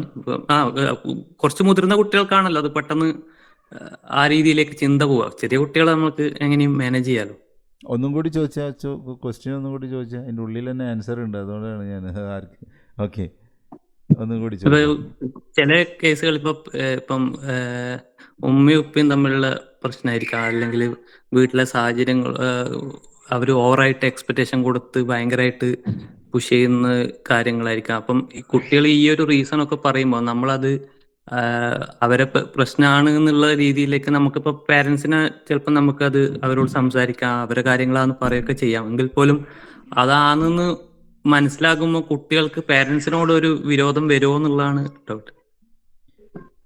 അല്ലാതെ ആ സമയത്ത് കുട്ടികളെ എങ്ങനെ അത് അറ്റൻഡ് ചെയ്യാൻ, അവർക്ക് എങ്ങനെ അത് പറഞ്ഞു, അവർക്ക് പേരൻസിനോട് വിരോധം വരാത്ത രീതിയിൽ നമുക്ക് അതെങ്ങനെ പറഞ്ഞു കൊടുക്കാന്നുള്ള. നമ്മളെ അവിടെ പാരൻറ്റിനെ അഡ്രസ്സ് ചെയ്യുന്നില്ലല്ലോ. അതായത് ഇതുമൂലം ഇതാണ് നിങ്ങളുടെ പഠനത്തിൻ്റെ ബുദ്ധിമുട്ട് എന്ന് പറയുകയാണ് എങ്കിൽ അതിനെ മാത്രം നോക്കിയിരുന്നത് കൊണ്ട് നിങ്ങൾക്ക് എന്ത് ബെനിഫിറ്റാണ് എന്നുള്ളതിലേക്ക് മാത്രമാണ് നമ്മൾ അവരെ ചിന്തയെ കൊണ്ടുപോകുന്നത്. അല്ല, ആ പാർട്ട് ക്ലിയർ ആണ്. അപ്പൊ പക്ഷെ ഇത് എങ്കിലും അത് പാരന്റ്സിനോട് പറഞ്ഞു കൊടുത്തിട്ടില്ലെങ്കിൽ അവർ ഇത് തന്നെ കണ്ടിന്യൂ ചെയ്യുമ്പോൾ വീണ്ടും ബുദ്ധിമുട്ടാവൂലേ? ഏജ് വെച്ചിട്ടാണ് ഇപ്പോൾ ഈ പറഞ്ഞ ക്വസ്റ്റ്യന് നമുക്ക് ആൻസറിലേക്ക് എത്താൻ വേണ്ടി പറ്റുക. അപ്പോൾ അതൊരു നല്ലൊരു ക്വസ്റ്റ്യൻ ആണത്, കുറച്ച് നല്ല ക്വസ്റ്റ്യൻ ആണത് കേട്ടാ. അതായത് എല്ലാരും പറയൂ. നമ്മുടെ മുമ്പിൽ ഒരു കുട്ടിയെ കൊണ്ട് വരുമ്പോൾ കുട്ടി പറയുവാണ്, ഞാൻ ഈ കോഴ്സ് സെലക്ട് ചെയ്ത് എന്റെ പാരന്റിന്റെ നിർബന്ധത്തിന് വേണ്ടിയിട്ടാണ് കോഴ്സ് സെലക്ട് ചെയ്തത്, ഇപ്പൊ ഇതെനിക്കത് മുന്നോട്ട് കൊണ്ടുപോകാൻ കഴിയുന്നില്ല എന്ന് പറയുമ്പോൾ നമ്മളത് അക്സെപ്റ്റ് ചെയ്ത് കൊടുക്കുവാണ്. എങ്കിൽ ശരിക്കും പറഞ്ഞാൽ പാരന്റിനോട് ഒരു വിയോജിപ്പ് ഉണ്ടാകില്ലേ എന്നുള്ളതാണ്. നമ്മൾ ആ അർത്ഥത്തിലല്ലല്ലോ കേസിനെ അറ്റൻഡ് ചെയ്യുന്നത്. ഒരിക്കലും നമ്മളെ ഈ കുട്ടിയുടെ ഭാഗത്ത് നിൽക്കുന്നതോടൊപ്പം തന്നെ നമ്മൾ പാരന്റിനെ എടുത്ത തീരുമാനത്തിന്റെ പോസിറ്റീവ് വശങ്ങളെ ഹൈലൈറ്റ് ചെയ്ത് കൊടുക്കൂല. നമ്മൾ എന്തിനായിരിക്കും നിന്റെ പാരന്റ് അങ്ങനെ ഒരു തീരുമാനം എടുക്കാനുണ്ടായ കാരണം, അങ്ങനെ ഹൈലൈറ്റ് കൊടുക്കുമ്പോൾ ഒരു വിയോജിപ്പില്ലാതെ അല്ലെങ്കിൽ പാരന്റ്സിനോടൊരു ഒരു മോശമായ അഭിപ്രായം ഇല്ലാതെ കണ്ടിന്യൂ ചെയ്യാൻ പറ്റൂല. ഫായിസ് ചിലപ്പോൾ ചോദിച്ചത് ഇപ്പം സലാം സാഹിബ് ചോദിച്ച ചോദ്യത്തിനിട്ട് ഡയറക്റ്റ് കണക്റ്റഡ് അല്ലല്ലോ. ഫായിസ് ചോദിച്ച ചോദ്യം അല്ലല്ലോ. അല്ല, ഫായിസ് ചോദിച്ചത് വേറൊരു സാധനമാണ്. നമ്മൾ ആ പെർട്ടിക്കുലർ കേസുകൾ വരുമ്പോഴാണ് നമുക്ക് കൈകാര്യം ചെയ്യാൻ വേണ്ടി പറ്റും ഒരു ആൻസർ എന്നുള്ള നിലക്ക്. ഫൗസിയ, അതെ, ഇപ്പൊ ഈ ചോദ്യല്ലേ, സംഭവം കുറച്ച് വർഷങ്ങൾക്ക് മുൻപ് എനിക്ക് അനുഭവം ഉണ്ടായിട്ടുണ്ട്. കാരണം എനിക്ക് ആ കൗൺസിലിംഗ് സെഷനിൽ ഇതപ്പോ ആ കുട്ടി പറഞ്ഞില്ലേ വിരോധം വരില്ലെന്ന്, ആ കൗൺസിലർ അങ്ങനെ സാഹചര്യം ഉണ്ടാകുമ്പോൾ അതിനെ കൈകാര്യം ചെയ്ത രീതി ശരിക്കും തുറന്ന് അങ്ങനെ തന്നെ പറഞ്ഞു. അതവിടെ ഒരുപാട് ഫോൾട്ടുകൾ പാരന്റ്സിന് വന്നിട്ടുണ്ടായിരുന്നു. പക്ഷെ ഇവിടെ അത് പറഞ്ഞത് മൂലം ആ കുട്ടിക്ക് കുറച്ചുകൂടെ അതായത് ആ കുട്ടിക്ക് അറിയാം അത് ക്ലിയർ ആണ് അവരുടെ ഭാഗത്ത് തെറ്റുകൾ വന്നിട്ടുണ്ടെന്ന്. അപ്പൊ ഈ ഒരു മൂന്നാമത്തെ ഒരാൾ കൂടെ പറഞ്ഞപ്പോ ആ കുട്ടി ഇന്നും എന്ന് പറഞ്ഞ പോലെ ഇപ്പോഴും അങ്ങനെ തന്നെ ലൈഫില് എല്ലാറ്റിനും കാരണം പാരന്റ്സ് ആണ് എന്നുള്ള രീതിയിലേക്ക് ഇവിടെ അടിവരെ വരുന്നതാണ് ഒരു പാഠം തന്നെയാണത്. ശബ്ദം കുറച്ചും കൂടി ഒന്ന് ശരിയാക്കണം. എനിക്ക് മനസ്സിലായിട്ടുണ്ട് പറഞ്ഞത്. മൈക്ക് കുറച്ച് ദൂരെ ആയതുകൊണ്ടായിരിക്കാം. Okay okay fine. ഫൈസിൻ്റെ ക്വസ്റ്റ്യൻ നല്ല ക്വസ്റ്റ്യൻ ആണ്. പക്ഷേ അങ്ങനെ വരുന്നുണ്ട് എന്ന ഫീൽ ഒരു കൗൺസിലർക്ക് വരുന്നെങ്കിൽ അത് സീരിയസ്ലി അഡ്രസ് ചെയ്യേണ്ട സംഭവമാണ്. സീരിയസ്ലി അഡ്രസ്സ് ചെയ്യേണ്ടതാണ്. കാരണം ഇതും കൊണ്ട് വേറെ ഒരു എന്താ പറയുക അപകടം സംഭവിക്കാനുള്ള സാധ്യത എന്നുള്ള രീതിയിലാണ് ഫൈസിൻ്റെ ക്വസ്റ്റ്യൻ. കാരണം നമ്മൾ കുട്ടീനൊക്കെ ശരിയാക്കിയിട്ട് അവസാനം കുട്ടി പഠനവുമായി ബന്ധപ്പെട്ട് മുന്നോട്ട് പോകും. പക്ഷെ അവസാനത്തിൽ ഈ കുട്ടി എന്താ പറയുക പാരൻറ്റിന് അഗെയിൻസ്റ്റായി പോകുന്ന ഒരു സംഭവമാണ് ഫൈസ് പറഞ്ഞത്. നല്ല ക്വസ്റ്റ്യൻ ആണത്. അപ്പോൾ അത് ആ സമയങ്ങളിൽ അതിനെ അഡ്രസ്സ് ചെയ്ത് പോകേണ്ട സംഭവമാണത്. ഓക്കെ. സാറിന്റെ എക്സ്പീരിയൻസിൽ അങ്ങനെ എന്തെങ്കിലും എങ്ങനെയായിരുന്നു ഹാൻഡിൽ ചെയ്തെന്ന് അറിയാനുള്ള ക്യൂരിയോസിറ്റിയിൽ ചോദിച്ചതാണ്. അതാണ് ഞാനിങ്ങനെ കണക്ട് ചെയ്യാൻ വേണ്ടി ശ്രമിച്ചത്. അതാണ് അങ്ങനെ ഒരു സംഭവം ഒരു കുട്ടിയും പറഞ്ഞിട്ടില്ല എന്നുള്ളതാണ് ഞാനതിൻ്റെ സ്വഭാവം വെച്ചിട്ട് കൈകാര്യം ചെയ്യുന്ന വെച്ചിട്ട് അതുണ്ടാവാൻ ചാൻസ് ഇല്ല. അത് നമ്മൾ കൗൺസിലേഴ്സിന് കൈകാര്യം ചെയ്യുന്ന രീതിയിൽ നിന്ന് സംഭവിക്കുന്നതാണ്. അത് ഒരു പക്ഷേ സംഭവം ശരിയാണ്. കാരണം നമ്മൾ ആ റാപ്പോ മുതൽ തന്നെ ഈ കുട്ടീനെങ്ങനെ നമ്മുടെ കൈയിൻ്റെ ഉള്ളിൽ ഇങ്ങനെ ഇട്ടിട്ട് അവനെ ചേർത്ത് അല്ലെങ്കിൽ അവളെ ചേർത്ത് പിടിച്ചിട്ടൊക്കെ ഇങ്ങനെ അങ്ങനെ നമ്മളൊരു ഫീൽ ഉണ്ടായി കഴിഞ്ഞാൽ നമ്മൾ അവിടെ അതിനെ അഡ്രസ്സ് ചെയ്യുകയും പാരൻസ് എന്ന് പറയുന്നത് വളരെ ഇമ്പോർട്ടൻ്റ് ആയിട്ടുള്ള ഒരു ഘടകമാണ് എന്നും നമ്മളെ കുട്ടികളാണെന്നുണ്ടെങ്കിൽ കുറച്ച് ഇസ്ലാമിക് സൈക്കോളജി റിലേറ്റഡ് ആയിട്ടുള്ള സംഭവങ്ങളൊക്കെ പറഞ്ഞു കൊടുത്തിട്ടാണ് അതിനെ പിന്നെ അവർ വിടാൻ വേണ്ടി പാടുള്ളൂ. അപ്പോൾ ഓക്കെ ഫൈൻ. നമുക്ക് ഇനി പോസ്റ്റ് പാർട്ടം ഡിപ്രഷനുമായി ബന്ധപ്പെട്ട് സെക്കൻഡിലേക്ക് കിടക്കാം. ഓക്കെ. നസീർ സാഹിബ് എന്തോ പറഞ്ഞോ? ഇല്ല. ഓക്കെ, മൈക്ക് ഓൺ ആയി പോയതാണെന്ന് തോന്നുന്നുണ്ട്. ഓക്കെ ശരി. അപ്പം ഇനി ഒരു പോസ്റ്റ് പാർട്ടം ഡിപ്രഷനുമായി ബന്ധപ്പെട്ട ഒരു സംഭവം പറയാം. 26 വയസ്സുള്ള ലേഡി ആദ്യ പ്രസവം കഴിഞ്ഞിട്ട് 3 മാസമായ സമയത്താണ് കൗൺസിലിങ്ങിന് വരുന്നത്.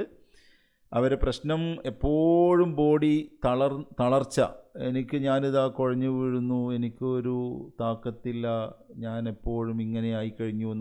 പ്രസവം കഴിഞ്ഞതിന് ശേഷം എനിക്ക് സങ്കടം തോന്നുന്നു, ഈ കുഞ്ഞിനെ എന്താ പറയുക പോറ്റാൻ എനിക്ക് ഒരു താല്പര്യവും ഇല്ല, പിന്നെ എനിക്ക് ഭയങ്കരമായിട്ടുള്ള ഉറക്കമില്ലായ്മ പ്രശ്നമുണ്ട്, ഒന്നിനും ഒരു ഉത്സാഹമില്ലാത്ത അവസ്ഥ, ഇങ്ങനെ തുടങ്ങിയിട്ടുള്ള കുറേ സംഭവങ്ങളാണ് പറയുന്നത്. അപ്പോൾ ഇവിടെ നിങ്ങൾ ശ്രദ്ധിക്കാൻ വേണ്ടിയിട്ട് ഞാനൊരു കാര്യം പറയാം. ഈ പോസ്റ്റ്മോർട്ടം ഈ പ്രസവാനന്തര വിഷയവുമായി ബന്ധപ്പെട്ട് അല്ലെങ്കിൽ വിഷാദവുമായി ബന്ധപ്പെട്ട് നമ്മുടെ അടുത്തേക്ക് വന്നു കഴിഞ്ഞാൽ അങ്ങനെ അത് പ്രസവാനന്തര വിഷാദമാണ് എന്ന് തിരിച്ചറിയുകയും അതേപോലെ തന്നെ അവരുടെ കൂടെയുള്ള ഇവരുടെ ഹസ്ബൻഡിനെ ഒരു സൈക്കോ എഡ്യൂക്കേഷൻ എങ്ങനെ നൽകണം എന്നതിനെ പറ്റിയിട്ടും നമ്മൾ അവിടെ ചിന്തിക്കണം. സൈക്കോ എഡ്യൂക്കേഷൻ, ബിക്കോസ് ഇത് ബോഡി തളരുന്നു എന്ന് പറയുമ്പോഴും ഇത് ബോഡിയുടെ തളർച്ചയല്ല. പ്രസവം കഴിഞ്ഞ് വരുന്ന ഇത്തരം കേസുകളിൽ ചിലപ്പോൾ അവർ നമ്മളടുത്ത് പ്രസവം കഴിഞ്ഞതൊന്നും പറഞ്ഞിട്ടുണ്ടാവില്ല. അതുകൊണ്ടാണ് നമ്മൾ ഈ ഡെവലപ്മെൻറ്റൽ സ്റ്റേജസ് നോക്കുന്നത്. എന്താണ് വിശേഷം സുഖം തന്നെയല്ലേ, കുട്ടികൾ എത്ര പേരുണ്ട്, ഇത്ര കുട്ടികൾ, ഓക്കെ, ഒന്നാമത്തെ കുട്ടി, രണ്ടാമത്തെ, മൂന്നാമത്തെ, അപ്പോൾ സെക്കൻഡ് ആണെങ്കിൽ സെക്കൻഡ് ബേബി അല്ലെങ്കിൽ തേർഡ് ബേബി ആണെങ്കിൽ എത്രയായി, അപ്പോൾ അവർ പറയും 3 months. എൻ്റെ ഈ കേസ് ഞാൻ അങ്ങനെ പിടിച്ചതാണ്.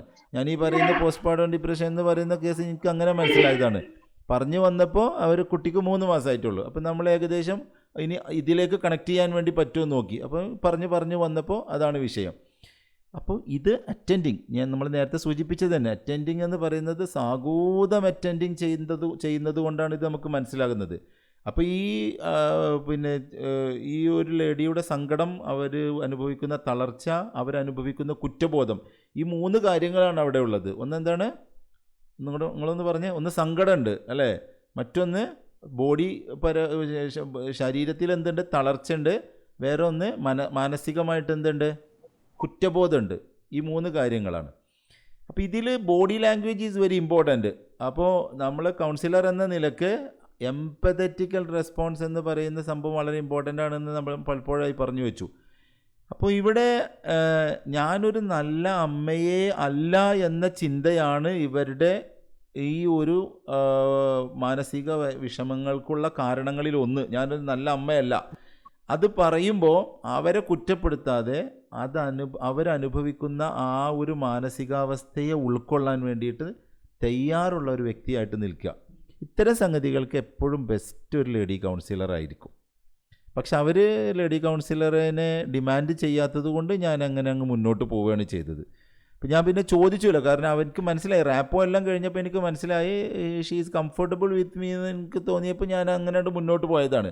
അതല്ല, അവർ അറ്റൻഡിങ് സമയത്ത് ചില കാര്യങ്ങൾ സംസാരിക്കാൻ ഒരു ബുദ്ധിമുട്ട് അനുഭവിക്കുകയോ അല്ലെങ്കിൽ ഗ്യാപ്പ് ഉണ്ടാവുകയോ ചെയ്തു കഴിഞ്ഞാൽ നമ്മൾ നേർക്ക് നേരെ തന്നെ ചോദിക്കും, എന്തെങ്കിലും പ്രയാസമുണ്ടോ, ലേഡി കൗൺസിലർ അറേഞ്ച് ചെയ്യേണ്ടതുണ്ടോ നമുക്ക് ചോദിക്കാം. പക്ഷേ അവർ അറ്റൻഡിങ്ങിലൊക്കെ വളരെ പെർഫെക്റ്റ് ആയിട്ട് അവർ വന്ന കാര്യങ്ങൾ ഇങ്ങനെ ഭംഗിയായി പറയുന്നു.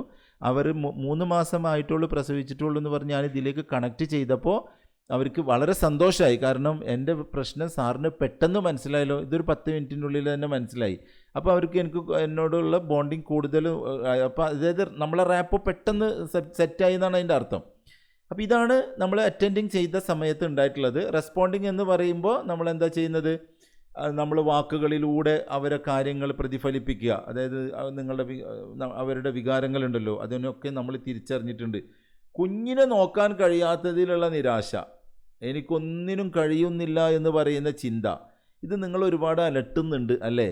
അതെനിക്ക് മനസ്സിലായിട്ടുണ്ട്. ഈ ഒരൊറ്റ വേണ്ട ഞാൻ പറഞ്ഞു, കുഞ്ഞിനെ ശരിക്കും നോക്കാൻ വേണ്ടി പറ്റുന്നില്ല എന്ന നിങ്ങളുടെ മാനസികാവസ്ഥ എനിക്ക് ശരിക്കും മനസ്സിലായിട്ടുണ്ട്. എന്നിട്ട് ഇതിനെ ചെയ്യേണ്ടത്, ഞാൻ ഈ പറയുന്ന വാക്ക് വളരെ നിങ്ങൾ നോട്ട് ചെയ്ത് വെക്കണമെങ്കിൽ നന്നായിരിക്കും, നോർമലൈസ് ചെയ്യുക. സിംപ്ലിഫൈ ചെയ്യാമെന്ന് വേണമെങ്കിൽ പറയാം. നോർമലൈസാണ് ഏറ്റവും നല്ല വേർഡ്.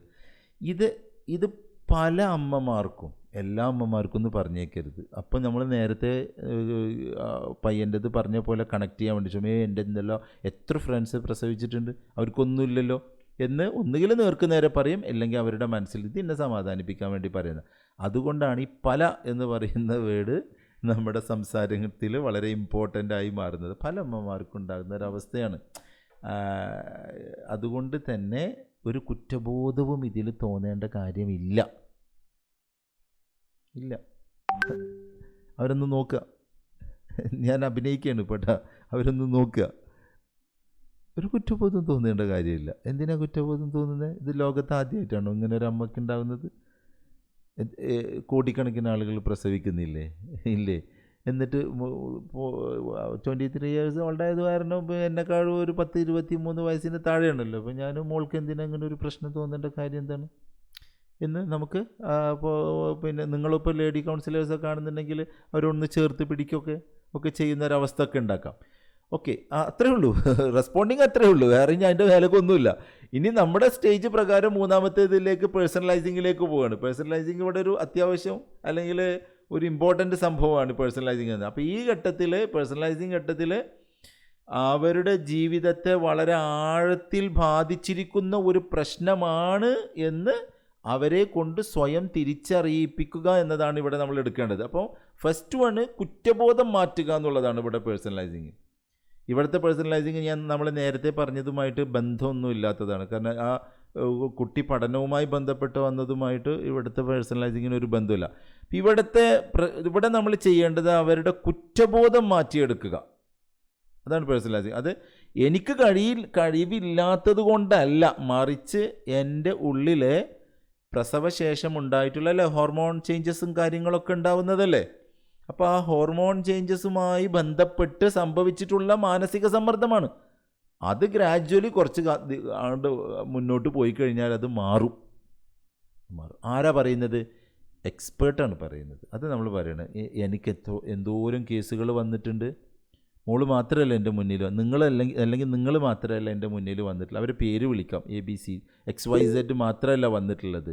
ഓക്കെ, എന്തോരം കേസുകളുണ്ട്. അത് ഈ സമയത്ത് പല അമ്മമാരിലുണ്ടാകുന്ന സംഭവങ്ങളാണ് നിങ്ങൾക്കും സംഭവിച്ചിട്ടുള്ളത്. അത് നമുക്ക് വളരെ സിമ്പിളായിട്ട് മാറ്റാം. അപ്പോൾ ഇവരനുഭവിക്കുന്ന ഈ പ്രശ്നത്തിൻ്റെ ഈ ഒരു ഡെൻസിറ്റി, ഈ തീവ്രത നമ്മൾ മനസ്സിലാവും. അവർക്ക് ഉറക്കമില്ലായ്മ എന്ന് അവർ പറഞ്ഞിട്ടുണ്ട്, താല്പര്യമില്ലായ്മ എന്ന് പറഞ്ഞിട്ടുണ്ട്, അവരുടെ വ്യക്തി ജീവിതത്തെ ബാധിക്കുന്നു എന്ന് പറഞ്ഞിട്ടുണ്ട്, ഇത് കുഞ്ഞിൻ്റെ വളർച്ചയെ എങ്ങനെ ബാധിക്കുമെന്നുള്ളതിൽ എനിക്ക് ആശങ്കയുണ്ട് എന്ന് പറഞ്ഞിട്ടുണ്ട്. ഈ പറഞ്ഞ വ്യത്യസ്തങ്ങളായിട്ടുള്ള പല കാര്യങ്ങളും 1 2 3 4 5 എല്ലാ കാര്യങ്ങളും ഏതിൻ്റെ മേലെ നമ്മൾ നോർമലൈസ് ചെയ്യുന്നു? ഏതാണ് നോർമലൈസ് ചെയ്യാൻ വേണ്ടി പറഞ്ഞത്? നമ്മൾ പല അമ്മമാരും അനുഭവിക്കുന്നതാണ്. അത് കുറച്ചങ്ങോട്ട് കഴിഞ്ഞാൽ മാറും. എന്നിട്ട് നമ്മൾ ബാക്കിലേക്ക് നോക്കുമ്പോൾ അയ്യോ ഞാൻ എന്തിനാ വെറുതെ ഇതൊക്കെ പറഞ്ഞിട്ട് കൗൺസിലറുടെ അടുത്ത് പോയത് എന്നൊക്കെ നിങ്ങൾക്ക് തോന്നും. അവിടെ നമ്മൾ ഒരു ചിരിക്കാനുള്ള അവസരമൊക്കെ ഉണ്ടാക്കുക. അങ്ങോട്ട് വന്നുകൊണ്ട് നമുക്ക് പരിചയപ്പെടാനായില്ലേ? നമ്മളൊരു പുതിയ ഒരു ബന്ധം കിട്ടിയില്ലേ? എന്നെ ഇഷ്ടമായോ? സംസാരിച്ചത് ഇഷ്ടമായോ? ഓഫീസ് ഇഷ്ടമായോ? അങ്ങനെയൊക്കെ ചോദിക്കാം നമുക്ക്. അങ്ങനെ ആ സന്ദർഭത്തിനനുസരിച്ചിട്ട് അവരുടെ മുഖത്തൊരു സ്മൈല് വരുന്നതിന് അപ്പോൾ അവർ പറയും സാറിനെ എന്തായാലും എനിക്ക് ഭയങ്കര ഇഷ്ടമായി, ഇങ്ങനെ ഒരു മേഖല ഉണ്ട്. അപ്പോൾ ആ സ്ത്രീ ലേഡി പറഞ്ഞു വെച്ച് കഴിഞ്ഞാൽ ഈ കൗൺസിലിംഗ് എന്നൊക്കെ കുറേ കാലമായിട്ട് കേൾക്കുന്നുണ്ട്, പക്ഷെ ഞാനൊരു കൗൺസിലറുടെ മുന്നിൽ ഇപ്പോൾ ആദ്യമായിട്ടാണ് വരുന്നത്. അപ്പോൾ ഇങ്ങനെയാണല്ലേ counselling, this is very good എന്നുള്ള ഒരവസ്ഥയിലേക്ക് അവർ മാറി. അപ്പോൾ ആ സാഹചര്യങ്ങൾ അങ്ങനെയാക്കി മാറ്റുക എന്നുള്ളതാണ്. അതോടൊപ്പം തന്നെ ശ്രദ്ധിക്കേണ്ടത് ഇങ്ങനെയുള്ള കേസുകളിൽ ഇവരുടെ ഹസ്ബൻഡിനെ കൂടി നമ്മൾ കാണണം നിർബന്ധമായിട്ട്. ചിലപ്പം ഉമ്മാനായിട്ടും ഉപ്പാനായിട്ടും ഒക്കെ അല്ലെങ്കിൽ വേറെ ജ്യേഷ്ഠത്തിമാരോ അനിയത്തിമാരോ ഒക്കെ ഉണ്ട്, അവരായിട്ടൊക്കെ ആവും വരിക. അപ്പോൾ നിർബന്ധമായിട്ട് ആ സിറ്റിങ്ങിൽ ഇല്ലെങ്കിൽ പോലും സെക്കൻഡ് സിറ്റിങ്ങിലെങ്കിലും ഉണ്ടായിരിക്കണം. ഇനി അവർ ഇവിടെ ഇല്ല, അവർ അബ്രോഡ് ആണ് എങ്കിൽ അവരായിട്ട് ഒരു ഫോണിലെങ്കിലും സംസാരിക്കാനുള്ള ഒരു അവസ്ഥ ഉണ്ടാക്കുന്നതുമായി ബന്ധപ്പെട്ടിട്ട് ഇവിടെ നല്ലതാണ്. ഇനി ഇവിടെ ഗോൾ സെറ്റിംഗ് ഉണ്ടോയെന്ന് ചോദിച്ചു കഴിഞ്ഞാൽ അങ്ങനെ കാര്യമായ ഗോൾ സെറ്റിംഗ് ഒന്നുമില്ല. പക്ഷെ എങ്കിൽ പോലും നമുക്ക് കൊടുക്കാം. ഇപ്പോൾ 3 മാസമൊക്കെ കഴിഞ്ഞല്ലോ, അപ്പോൾ ഒരു വ്യായാമം സംഗതികളൊക്കെ നടക്കാം. അതോടൊപ്പം തന്നെ കുട്ടിയുമായിട്ട് കുറച്ച് സമയം മാത്രം ചിലവഴിച്ച് സാവകാശം അടുപ്പം വർദ്ധിപ്പിക്കുന്നതിനുള്ള ചില ടെക്നിക്ക്. ഇപ്പോൾ കുട്ടിയിൽ നിന്ന് ഏകദേശം പൂർണ്ണമായി അകന്ന പോലെയാണ്. പാല് കൊടുക്കുന്നതിന് വേണ്ടി മാത്രം, അല്ലെങ്കിൽ എന്തെങ്കിലും 3 ഭക്ഷണം കൊടുക്കുന്നതിന് വേണ്ടി മാത്രമൊക്കെയുള്ള അടുപ്പാണ്. അപ്പോൾ പതിയെ കുഞ്ഞുമായിട്ട് കുറച്ച് സമയം കൊഞ്ചിക്കാനും ലാളിക്കാനും അങ്ങനെയൊക്കെ പതിയെ അത് അവരെന്നെ ഇങ്ങോട്ട് പറഞ്ഞു ഇനി ഞാൻ സാവകാശം ഇങ്ങനെ ചെയ്യുന്നു. ഓക്കെ, അപ്പോൾ പോസ്റ്റ്മോർട്ടം ഡിപ്രഷനുമായി ബന്ധപ്പെട്ടിട്ട് ആ സംഭവം പറയാനുള്ളത്. ഇനി എന്തെങ്കിലും ഇതുമായി ബന്ധപ്പെട്ട് വ്യക്തത വരുത്തേണ്ടതുണ്ടെങ്കിൽ ചോദിക്കാം. ബാക്കി 3 നമുക്ക് ഗ്രൂപ്പിൽ ഡിസ്കഷനിൽ പറയാം. ഞാൻ 5 ഇപ്പോൾ ഞാൻ ഉദ്ദേശിച്ചത്. ഇതിൽ എന്തെങ്കിലും ഈ പോസ്റ്റ്മോർട്ടം ഡിപ്രഷൻ നമ്മൾ ഫസ്റ്റ് ടൈമിൽ അതിനെ അറ്റൻഡ് ചെയ്തിട്ടില്ലെങ്കിൽ, അതായത് ഇപ്പൊ അവര് ഒരു കൗൺസിലർ ഒന്നും കണ്ടിട്ടില്ല, പിന്നെ അവരങ്ങനെ അത് വേറെ എന്തെങ്കിലും ആണെന്ന് കരുതി അങ്ങനെ വിട്ട് കഴിഞ്ഞാൽ അത് കുറെ വർഷത്തോളം നീണ്ടു നിൽക്കാനുള്ള സാധ്യതയുണ്ടോ? അല്ല അത് നോർമലി അതൊരു 3-4 മാസം കഴിഞ്ഞാൽ ഓട്ടോമാറ്റിക്കായിട്ട് അത് മാറും? അല്ല, അത് ഈ ഫൈസ് പറഞ്ഞ ക്വസ്റ്റ്യൻ നല്ല ഗുഡ് ക്വസ്റ്റ്യൻ ആണ് കേട്ടോ. അതായത് ഇത് അഡ്രസ്സ് ചെയ്തില്ലെങ്കിൽ ഇതിങ്ങനെ നിൽക്കും. ഇതിങ്ങനെ നിന്ന് വലുതായി, നമ്മൾ പറയില്ലേ ചെറിയ മുറിവ് വലിയ വ്രണമായിട്ട് മാറുന്ന വലിയ അവസ്ഥ, അതിങ്ങനെ മാറും. എന്നിട്ട് കൗൺസിലറുടെ അടുത്ത് പോകും. നല്ല കൗൺസിലറുടെ അടുത്തല്ല ഇവർ വന്നത് എന്ന് വിചാരിക്കുക. ഓക്കെ, അവർ ഡെവലപ്മെൻറ്റൽ സ്റ്റേജസ് ഒന്നും ചെക്ക് ചെയ്തില്ല എന്ന് വിചാരിക്കുക. ഓക്കെ, ഡിപ്രഷനാണ്, കുഞ്ഞിനെ നോക്കുന്നില്ല, ഇതൊക്കെയാണ് വന്നതെങ്കിൽ നല്ല ഒരു കൗൺസിലറുടെ അടുത്തല്ല വന്നതെങ്കിൽ, അല്ലെങ്കിൽ നല്ല രീതിയിൽ പഠിച്ച് മുന്നേറിയ ഒരു കൗൺസിലറുടെ അടുത്തല്ല വന്നതെങ്കിൽ വലിയ അപകടമാണ് സംഭവിക്കുക, വലിയ അപകടം. പിന്നെ ഇതൊക്കെ ഏത് വരെ എത്തുമെന്ന് വെച്ച് കഴിഞ്ഞാൽ ഈ കുഞ്ഞിനെ സ്കൂളിൽ ചേർത്തി കഴിഞ്ഞ് കഴിഞ്ഞാൽ പഠന വൈകല്യമാകും. ലാസ്റ്റ് പിന്നെ എന്താ പറയുക, ഒരു റെമഡിയൽ ട്രെയിനേഴ്സിൻ്റെ അടുത്ത് അല്ലെങ്കിൽ സ്പെഷ്യൽ എഡ്യൂക്കേറ്റേഴ്സിൻ്റെ അടുത്ത് കൊണ്ടുവന്നില്ല, അവരും കൺഫ്യൂസ്ഡ് ആവും. അവർ പഠിച്ചിട്ടുള്ള എല്ലാ ടൂളും ഉപയോഗിച്ച് കഴിഞ്ഞാലും ഈ കുട്ടിക്ക് യാതൊരു തരത്തിലുള്ള ഡെവലപ്മെൻറ്റും അവർക്ക് കാണാൻ വേണ്ടിയിട്ട് പറ്റില്ല, അല്ലെങ്കിൽ അത് കൊണ്ടുവരാൻ വേണ്ടി കഴിയില്ല. അതങ്ങനെ അങ്ങ് കാലാകാലം നീണ്ടു നിൽക്കും അത്. പിന്നെ ചില വീടുകൾക്കകത്ത് ഒരു നല്ല ഒരു സിസ്റ്റം ഉണ്ടാവും. ഇപ്പം ഇനിയിപ്പോൾ കൗൺസിലേഴ്സിൻ്റെ അടുത്തൊന്നും കൊണ്ടുപോയില്ലെങ്കിലും നല്ല ക്വാളിറ്റി ടൈമൊക്കെ ഉള്ള ചില വീടുകളൊക്കെ ആണെന്നുണ്ടെങ്കിൽ അത് അങ്ങനെ അങ്ങ് ഹീലായി പോയേക്കാം. അങ്ങനെയുള്ള വീടുകളാണെങ്കിൽ, അതല്ല ഇവരെ പരിഗണിക്കുന്നില്ലാത്തൊക്കെ അവസ്ഥ വരികയാണെങ്കിൽ, ഫൈസിൻ്റെ ചോദ്യം നല്ല ചോദ്യമാണ്. അത് എല്ലാവരും അത് നോട്ട് ചെയ്ത് വെക്കണം. പോസ്റ്റ്മോർട്ടം ഡിപ്രഷൻ എന്ന് പറയുന്നതിന് അഡ്രസ്സ് ചെയ്തില്ലെങ്കിൽ അത് മഹാദുരന്തത്തിലാണ് കലാശിക്കുക. അത് സത്യത്തിലേ ഞാനൊന്ന് എക്സിറ്റ് ചെയ്തോട്ടെ. ഫൗസിയ എന്തോ പറയുന്നത് കംപ്ലീറ്റ്. ഹോർമോൺ ചെയ്തോട്ടെ? ആ യെസ് യെസ് അവസ്ഥ ചിലപ്പോ പോകുന്നുണ്ടായിരിക്കും. ഫൈസിന്റെ ക്വസ്റ്റിനെ കുറിച്ചാണ് ഞാൻ പറഞ്ഞത്. ആ ഒരു അവസ്ഥ പക്ഷെ അന്നുണ്ടായ പ്രശ്നങ്ങളുണ്ടല്ലോ, ആ ഒരു സമയത്തുണ്ടായ, അതായത് ചുറ്റുമുള്ളവര് അതിനെ അങ്ങനെ കണക്കാക്കാത്തത് കൊണ്ടുണ്ടായ, അതിൽ നിന്നായിരിക്കും പിന്നെ വരുന്ന ഈ കുട്ടിക്ക് വരുന്ന ആ ഒരു മാനസിക ബുദ്ധിമുട്ടുകൾ. അല്ലാതെ ഹോർമോണൽ വ്യതിയാനം കൊണ്ടുണ്ടാകുന്ന അത് അതിനെ മറികടക്കും. അതെ അതെ പക്ഷെ അതാ പറഞ്ഞത്. Yes yes correct.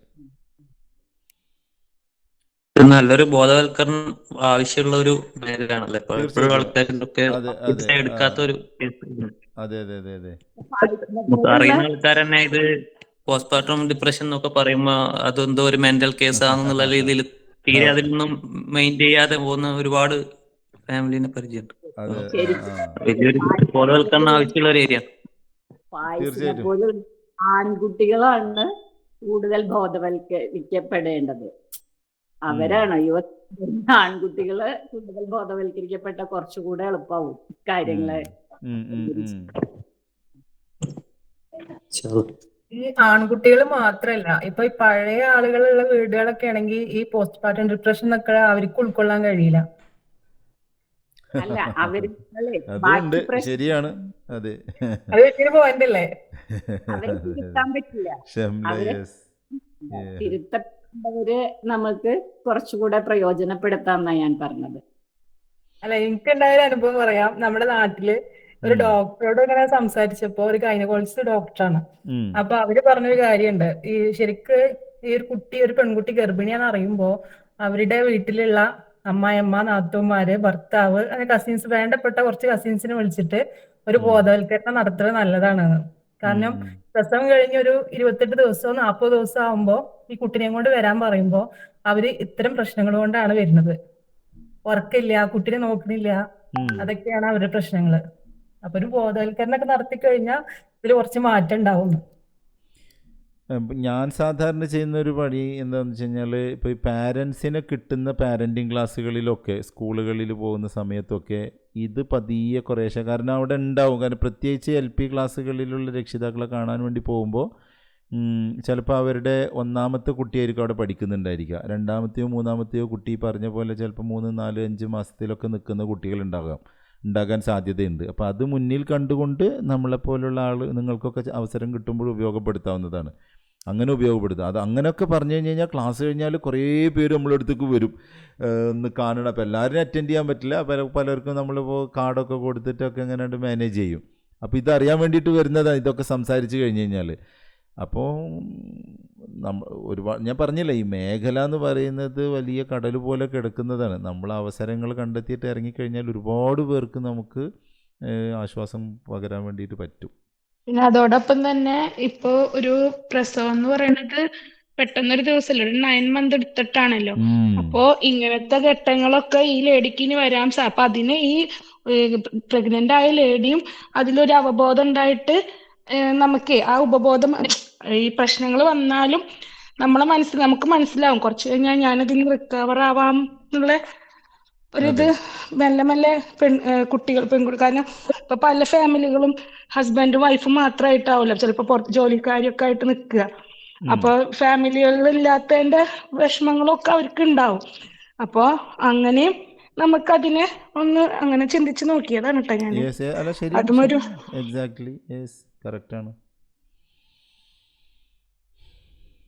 ഓക്കെ, അപ്പോൾ ബാക്കി ഞാൻ ഒരു സ്ക്രീൻ ടൈമിങ്ങുമായി ബന്ധപ്പെട്ടിട്ട് ഒരു കേസ് സ്റ്റഡി, അതേപോലെ തന്നെ ഒരു വർക്ക് പ്ലേസിലുള്ള ബുദ്ധിമുട്ടുമായി ബന്ധപ്പെട്ട ഒരു കേസ് സ്റ്റഡി, അതേപോലെ തന്നെ ഒരു മാരിറ്റൽ കോൺഫ്ലിക്റ്റുമായി ബന്ധപ്പെട്ട ഒരെണ്ണം, ഈ 3 എണ്ണം കൂടി ഉണ്ട്. ഞാൻ എന്തായാലും ഗ്രൂപ്പിൽ അതിപ്പോൾ ചെറിയ വോയിസ് ക്ലിപ്പായിട്ട് വേണോ അല്ലെങ്കിൽ ഒരു വീഡിയോ ആയിട്ട് അയക്കണോ, എന്താ വേണ്ടേ? വീഡിയോ അയച്ചാൽ മതിയോ? ഒരു വീഡിയോ ആയിട്ട് ഞാൻ പോസ്റ്റ് ചെയ്യാം. എന്നിട്ട് പിന്നെ അതിൻ്റെ ഡിസ്കഷൻ നമുക്ക് വോയിസ് മെസ്സേജിലോ അല്ലെങ്കിൽ ടെക്സ്റ്റ് മെസ്സേജോ ആയിട്ടോ ചെയ്യാം. ഓക്കെ ഇൻഷാല്ല. അപ്പോൾ എന്തായാലും ഇവിടെ നിന്ന് അങ്ങോട്ട് ചെറിയ അസൈൻമെൻറ്റ്സ് മറ്റു കാര്യങ്ങളായിട്ട് നമുക്ക് മുന്നോട്ട് പോകണം. അപ്പോൾ നിങ്ങൾക്ക് ഇനി തെറപ്പി സെഷൻസിലേക്ക് കടക്കുമ്പോൾ കുറെ കൂടി നല്ല എന്താ പറയുക എക്സ്പീരിയൻസ് കിട്ടിയിട്ടുള്ള ഒരു അവസ്ഥയിലേക്ക് നിങ്ങൾക്ക് അതിലേക്ക് നമ്മളെ സെക്കൻഡ് സെമ്മിലേക്ക് കയറാൻ വേണ്ടിയിട്ട് പറ്റും. അപ്പോൾ ഇൻഷാല്ല ഓക്കെ, ശരി, കാണാം. അസ്സലാമു അലൈക്കും. സാർ സാർ ഒരു ഷെഡ്യൂൾ പറഞ്ഞില്ലേ എക്സലില് കുട്ടികളെ കൊണ്ട് ഗോൾ സെറ്റ് ചെയ്യുന്നതില്, അതൊന്ന് കുറച്ചൊരു ഡീറ്റെയിൽ ആയിട്ട് ഒന്ന് പറഞ്ഞു കിട്ടിയാല് നമുക്ക് ഇപ്പൊ എക്സാം ടൈം ഒക്കെ അല്ലേ ഫേസ് ചെയ്യുന്ന അത് കുറേ ഞാനൊന്നും കൂടി പേരെ പറയാം. അതൊന്നുമില്ല, ഞാനൊരു എക്സലിൽ ഇങ്ങനെ സ്റ്റഡി ടൈം ടേബിളിന് മേലെ കൊടുക്കും. അപ്പോൾ ഞാനത് നിങ്ങൾക്ക് ഒരു മിനിറ്റ് ഓപ്പൺ ആയോ? ഇതിപ്പോൾ ഈ ഹസനുൽ ബന്ന എന്ന് പറഞ്ഞൊരു കുട്ടി വന്നതാണ്. അവൻ 10ാം ക്ലാസ്സിൽ പഠിക്കുന്ന പയ്യനാണ്. അപ്പോൾ അവന് വേണ്ടി ഉണ്ടാക്കിയതാണ്. അപ്പോൾ അവർക്ക് പ്രിൻ്റ് എടുത്ത് കൊടുക്കുമ്പോൾ അവരുടെ പേരൊക്കെ ഇതാകുമ്പോൾ ഒരു ഇതുണ്ടാവും. അപ്പോൾ അവൻ പറഞ്ഞു, സാർ ഞാൻ 5 മണിക്കാണ് എഴുന്നേൽക്കുക എന്ന് പറഞ്ഞു. അപ്പോൾ പറഞ്ഞു വന്നപ്പോൾ ഞാൻ പറഞ്ഞു, 5 മണിക്ക് നിനക്ക് ഇരിക്കാൻ വേണ്ടി പറ്റുമോ എന്ന് ചോദിച്ചു. ഞാൻ 5 മണിക്ക് പഠിക്കാനിരിക്കും. അപ്പോൾ എത്ര മണിക്ക് എണീക്കണം? ഞാനൊരു 4:50 എണീച്ചോളാം. ഓക്കെ, 4:50 എണീച്ചു. അപ്പം ഞാൻ പറഞ്ഞു, നീ ഫസ്റ്റ് ടൈം പറയൂ. അപ്പോൾ ഞാൻ പറഞ്ഞു 5 to 5:30. എന്നിട്ട് അതിൻ്റെ ശേഷം പിന്നെ 6 to 6:30 ഒക്കെ ഒരു 5 മിനിറ്റ് ബ്രേക്ക് എടുത്തിട്ട് അവൻ എന്ത് ചെയ്യും, അവിടെ ഒരു ½ an hour ബ്രേക്ക് ഉണ്ട്. കാരണം 5:30 മണിക്ക് അവൻ പള്ളിയിൽ പോകുന്ന കുട്ടിയാണ്. അപ്പോൾ ഞാൻ 5:30 മണിക്ക് ശേഷം പള്ളിയിൽ പോകും. പിന്നെ 6 മണിക്കാണ് തിരിച്ചെത്തുക. അപ്പോൾ 6 to 6:30. അത് കഴിഞ്ഞ് കഴിഞ്ഞാൽ പിന്നെ അവന് 7 o'clock എന്താ പറയുക, പിന്നെ രാവിലെ സമയമില്ല. പിന്നെ 7 o'clock അവന് സ്കൂളിലേക്ക് പോവുകയാണ്. പിന്നെ സ്റ്റഡി ടൈം 3 ഞാൻ കൊടുത്തിട്ടുള്ളത് ഈവനിങ് ടൈമാണ്. 7 to 7:30, 5 മിനിറ്റ് ബ്രേക്ക്. 7:30 to 8:05, പിന്നെ 5 മിനിറ്റ് ബ്രേക്ക്. 8:10 to 8:40, പിന്നെ ലഞ്ച് ഇഷാൻ്റെ ബ്രേക്ക്. അത് കഴിഞ്ഞിട്ട് അവന് 9 to 9:30, 9:35 to 10 മണി, പിന്നെ 10:10 to 10:40. ഇത്രയും സമയം ഞാൻ പഠിക്കും. അപ്പോൾ എന്തായി, സ്റ്റഡി ടൈം 7 റിപ്പീറ്റ് ചെയ്തിട്ടുണ്ട് കേട്ടോ. ഞാൻ ഇപ്പോഴാണ് ശ്രദ്ധിക്കുന്നത്. ലാസ്റ്റ് സ്റ്റഡി ടൈം 8 ആണ്. അപ്പോൾ അവന് ഈ 8 സിറ്റിങ്ങിലൂടെ 4 മണിക്കൂർ അവൻ പഠിക്കാനിരുന്നു. എന്നിട്ട് ഞാൻ ഏറ്റവും താഴെ കൊടുത്തിരിക്കുന്ന നോക്കുന്നത് ടോട്ടൽ സിറ്റിംഗ് 56 എണ്ണം വരും. അതിൽ നീ എത്ര എണ്ണത്തിൽ ടിക്ക് ചെയ്തു എന്ന് എനിക്ക് നെക്സ്റ്റ് വീക്ക് വരുമ്പോൾ കാണിക്കണം. എത്ര എണ്ണത്തിൽ ക്രോസ് ചെയ്തു എന്നത് ഏറ്റവും താഴത്തെ കള്ളിയിൽ എഴുതണം. ഓക്കെ, അപ്പോൾ ടോട്ടൽ അവേഴ്സ് 28 മണിക്കൂർ നീ ഒരാഴ്ചയിൽ പഠിക്കും. അതാണ് 28 എന്ന് കൊടുത്തിട്ടുള്ളത്. ഇതാണ് ഞാൻ അവന് കൊടുത്തിട്ടുള്ളൊരു സംഭവം. മനസ്സിലായില്ല? ഇതിപ്പോൾ ഈ ടൈമിംഗ് ഒക്കെ ആരാണ് പറഞ്ഞിട്ടുള്ളത്? ഈ ടൈമിംഗ് ഒക്കെ ആ കുട്ടി തന്നെ ഉണ്ടാക്കിയിട്ടുള്ളതാണ്. അവൻ തന്നെ പറഞ്ഞതാണ് ഈ ടൈമിങ്. എന്നിട്ട് ഇത് കൊടുക്കുന്ന സമയത്ത് മോൻ തന്നെ പറഞ്ഞിട്ടുള്ള ടൈമിങ് വെച്ചിട്ട് നമ്മൾ തയ്യാറാക്കിയിട്ടുള്ള ഈ സംഭവമാണ് തരുന്നത് എന്ന് പറഞ്ഞ് അവന് കൊടുത്തു. അവനൊന്ന് ചേർത്ത് നിർത്തി അണച്ചു. ഞാൻ നെക്സ്റ്റ് വീക്ക് വരുന്ന സമയത്ത് അപ്പോൾ ഞാൻ നേരത്തെ പറഞ്ഞു, ക്രോസിംഗ് ഉണ്ടെന്നുണ്ടെങ്കിൽ അവിടെ എഴുതണം, മടി, ഉറങ്ങിപ്പോയി, അല്ലെങ്കിൽ നേരത്തെ പറഞ്ഞ് സോൻസോ അതൊക്കെ അവന് 2 or 3 കോളത്തിൽ എഴുതിയിട്ടുള്ളൂ. അവൻ്റെ ഉപ്പാക്ക് ഭയങ്കര അത്ഭുതം, സാർ ഇത് എങ്ങനെ സംഭവിച്ചു? എത്ര കാലമായിട്ട് ഞാനും എൻ്റെ വൈഫും പിന്നാലെ നടക്കാൻ വേണ്ടി തുടങ്ങിയിട്ട് ഇതൊരു പേപ്പറിൽ കാര്യം. അവർ പേപ്പറും കൊണ്ട് മാത്രം സാധ്യമായതല്ല, നമ്മളെ സിറ്റിങ് കൊണ്ട് കൂടിയിട്ടുള്ള നടന്നിട്ടുള്ളതാണ്. അപ്പോൾ അവനെൻ്റെ മുഖത്ത് ഇങ്ങനെ നോക്കി. അപ്പോൾ നിനക്ക് ആരാവണം? അപ്പോൾ അവൻ പറഞ്ഞതെന്ന് വെച്ച് കഴിഞ്ഞാൽ, ഉപ്പ പറഞ്ഞിട്ടുള്ളത് ഇസ്ലാമിയ കോളേജിൽ കൊണ്ടുപോയി ചേർക്കുക, ഇല്ലെങ്കിൽ എനിക്ക് മാർക്ക് ഉണ്ടെങ്കിൽ നിന്നെ ഞാൻ പോളിടെക്നിക്കിൽ ചേർക്കാം. ഞാൻ പറഞ്ഞു, ഇസ്ലാമിയ കോളേജും പോളിടെക്നിക്കും നിനക്ക് എന്താവണം അതൊന്ന് പറഞ്ഞു നീ. എനിക്ക് പോളിടെക്നിക്കിൽ നിനക്ക് എന്താവണം? എനിക്ക് ഓട്ടോമൊബൈൽ പഠിച്ചിട്ട് എന്താവണം? എനിക്ക് എന്നിട്ട് ആ മേഖലയിൽ കുറച്ച് വലിയ ഉറപ്പിച്ചോ? ഇനിയൊന്നുമില്ല. ഇനി നിനക്ക് ഇസ്ലാമിയ കോളേജിൽ നീ പോവണ്ട. ഇസ്ലാമിയ കോളേജിൽ നിൻ്റെ മനസ്സിൻ്റെ ഉള്ളിൽ ഓട്ടോമൊബൈലല്ലേ, പോളിടെക്നിക്കിന് ഓട്ടോമൊബൈലല്ലേ. നിനക്ക് എത്ര A+ വേണം? എനിക്കൊരു 6-7 A+ മതി. ഞാൻ പറഞ്ഞു അത്ര മതി. ഓക്കെ. അപ്പോൾ നിൻ്റെ മനസ്സിൽ ആഗ്രഹം പോലും ഇല്ല അല്ലേ 10 A+ കിട്ടണം എന്നുള്ളത്? ആഗ്രഹം പോലും ഇല്ല. ആഗ്രഹിക്കാത്തൊരു സാധനം എനിക്ക് പഠിച്ചത്. കാരണം നല്ല നിസ്കാരം കാര്യമൊക്കെ ഉള്ളൊരു കുട്ടി. അപ്പോൾ കുറച്ച് നമുക്കിതൊക്കെ അതിൻ്റെ ഉള്ളിലൂടെ കയറ്റാം. അപ്പോൾ ഞാൻ ചോദിച്ചാൽ ആഗ്രഹം പോലും ഇല്ലെങ്കിൽ പിന്നെ എനിക്കിത് പഠിച്ചോ കൊണ്ടുവന്ന് തരുന്ന എനിക്ക് തോന്നുന്നുണ്ടോ പന്നെ? അത് ചോദിച്ചപ്പോൾ അവൻ എൻ്റെ മുഖത്ത് ഇങ്ങനെ നോക്കി. ആ നോട്ടത്തിൽ നിന്ന് നമുക്ക് പലതും വായിച്ചെടുക്കാൻ വേണ്ടിയിട്ട് പറ്റൂ. എടാ, ആഗ്രഹിക്ക് നീ, എന്നാലേ നമുക്ക് തരുള്ളൂ. ഇപ്പം നീ എൻ്റെ ഓഫീസിലേക്ക് വരാൻ വേണ്ടിയിട്ട് നിൻ്റെ ഉപ്പ വന്നു, 2nd ഫ്ലോറിലേക്ക് നീ ആഗ്രഹിച്ച് അല്ലേ കയറണമെന്ന് ആഗ്രഹിച്ചു. അപ്പോൾ നീ സ്റ്റെപ്പുകളൊക്കെ കുഞ്ഞു സ്റ്റെപ്പുകളൊക്കെ കയറിയിട്ട് നീ ഇവിടെ എത്തി. അതേപോലത്തെ കുഞ്ഞു സ്റ്റെപ്പാണ് നമ്മൾ എടുത്തിട്ടുള്ളത്. ഈ ടൈം ടേബിൾ ഈസ് എ കുഞ്ഞു സ്റ്റെപ്പ്. അതിലൂടെ നിനക്ക് നിൻ്റെ ഫുൾ A+ലേക്ക് എത്താൻ പറ്റും. അതിലൂടെ നിനക്ക് പോളിടെക്നിക്കിൽ ഓട്ടോമൊബൈലിന് നിനക്ക് കിട്ടും. അതിലൂടെ നിൻ്റെ ആഗ്രഹങ്ങളൊക്കെ സാധിക്കാൻ പറ്റും. അപ്പോൾ അവന് ലൈവായിട്ട് അങ്ങ് കണക്ട് ചെയ്ത് കൊടുക്കാൻ വേണ്ടി പറ്റും. എൻ്റെ ഓഫീസിലേക്ക് വന്നു, അത് 2nd ഫ്ലോറിലാണ്, അതിൽ എത്ര സ്റ്റെപ്സുകൾ നീ കയറി വന്നു, അതല്ലേ, അല്ല വലിയ വമ്പൻ സ്റ്റെപ്പുകളാണെന്നുണ്ടെന്നുണ്ടെങ്കിൽ നീ ഒരുപക്ഷെ നിന്നെ പോലുള്ള പ്രായം കുറഞ്ഞ കുട്ടികളൊക്കെ ചാടിയിട്ടും മറിഞ്ഞിട്ടൊക്കെ വരും. പ്രായം കൂടിയവരാണെങ്കിൽ എങ്ങനെ വരും? ഇങ്ങനെ കണക്ട് ചെയ്യാൻ പറ്റുന്നതിലേക്കൊക്കെ കണക്ട് ചെയ്യുക. അതാണ് അതിൽ സംഭവിക്കുന്നത്. ഇവിടെ മുഴുവനും സംഭവിക്കുന്നത് ഒരു പേപ്പറിൽ സംഭവിക്കുന്ന എന്താ പറയുക അത്ഭുതമല്ല, മറിച്ച് അവിടെ നടക്കുന്നത് നമ്മളത് തുറന്നു വെച്ചിട്ട് അവരെ കൊണ്ട് ആ സമയത്ത് സെറ്റ് ചെയ്യിപ്പിക്കുന്ന സമയവും ഒക്കെ അതിൽ പ്രാധാന്യം അറിയിക്കുന്ന ഒന്നാണ്. Thank you sir. Okay, welcome. ഇൻഷാ അല്ലാ. അപ്പോൾ ഇത് നമ്മൾ കഴിഞ്ഞ എന്താ പറയുക ഇതിലൊന്നും ഇല്ലാത്തൊരു സെഷനാണിത്. ഇങ്ങനെ ഒരു കേസ് സ്റ്റഡി എന്ന് പറഞ്ഞിട്ട് നമ്മൾ കഴിഞ്ഞ ബാച്ചിൽ ഇത് ഭയങ്കര ഹെൽപ്ഫുൾ ആണ്. നമ്മൾ ഈ കേസ് സ്റ്റഡി കാര്യങ്ങൾ നമ്മൾ തിയറി പഠിക്കുന്നതിനേക്കാളും കൂടുതൽ അത് എഫക്റ്റീവ് ആണെന്ന് തോന്നുന്നു. തീർച്ചയായിട്ടും, അതെ അതെ, ഇൻഷാ അല്ലാ. അപ്പോൾ ശരി, അപ്പം എന്നാൽ നമുക്ക് നെക്സ്റ്റ് ക്ലാസ്സിൽ കാണാം. ബാക്കി ഞാൻ ഗ്രൂപ്പിൽ വീഡിയോ ആയിട്ട് ഇടാം. ശരി, ക്ലാസ്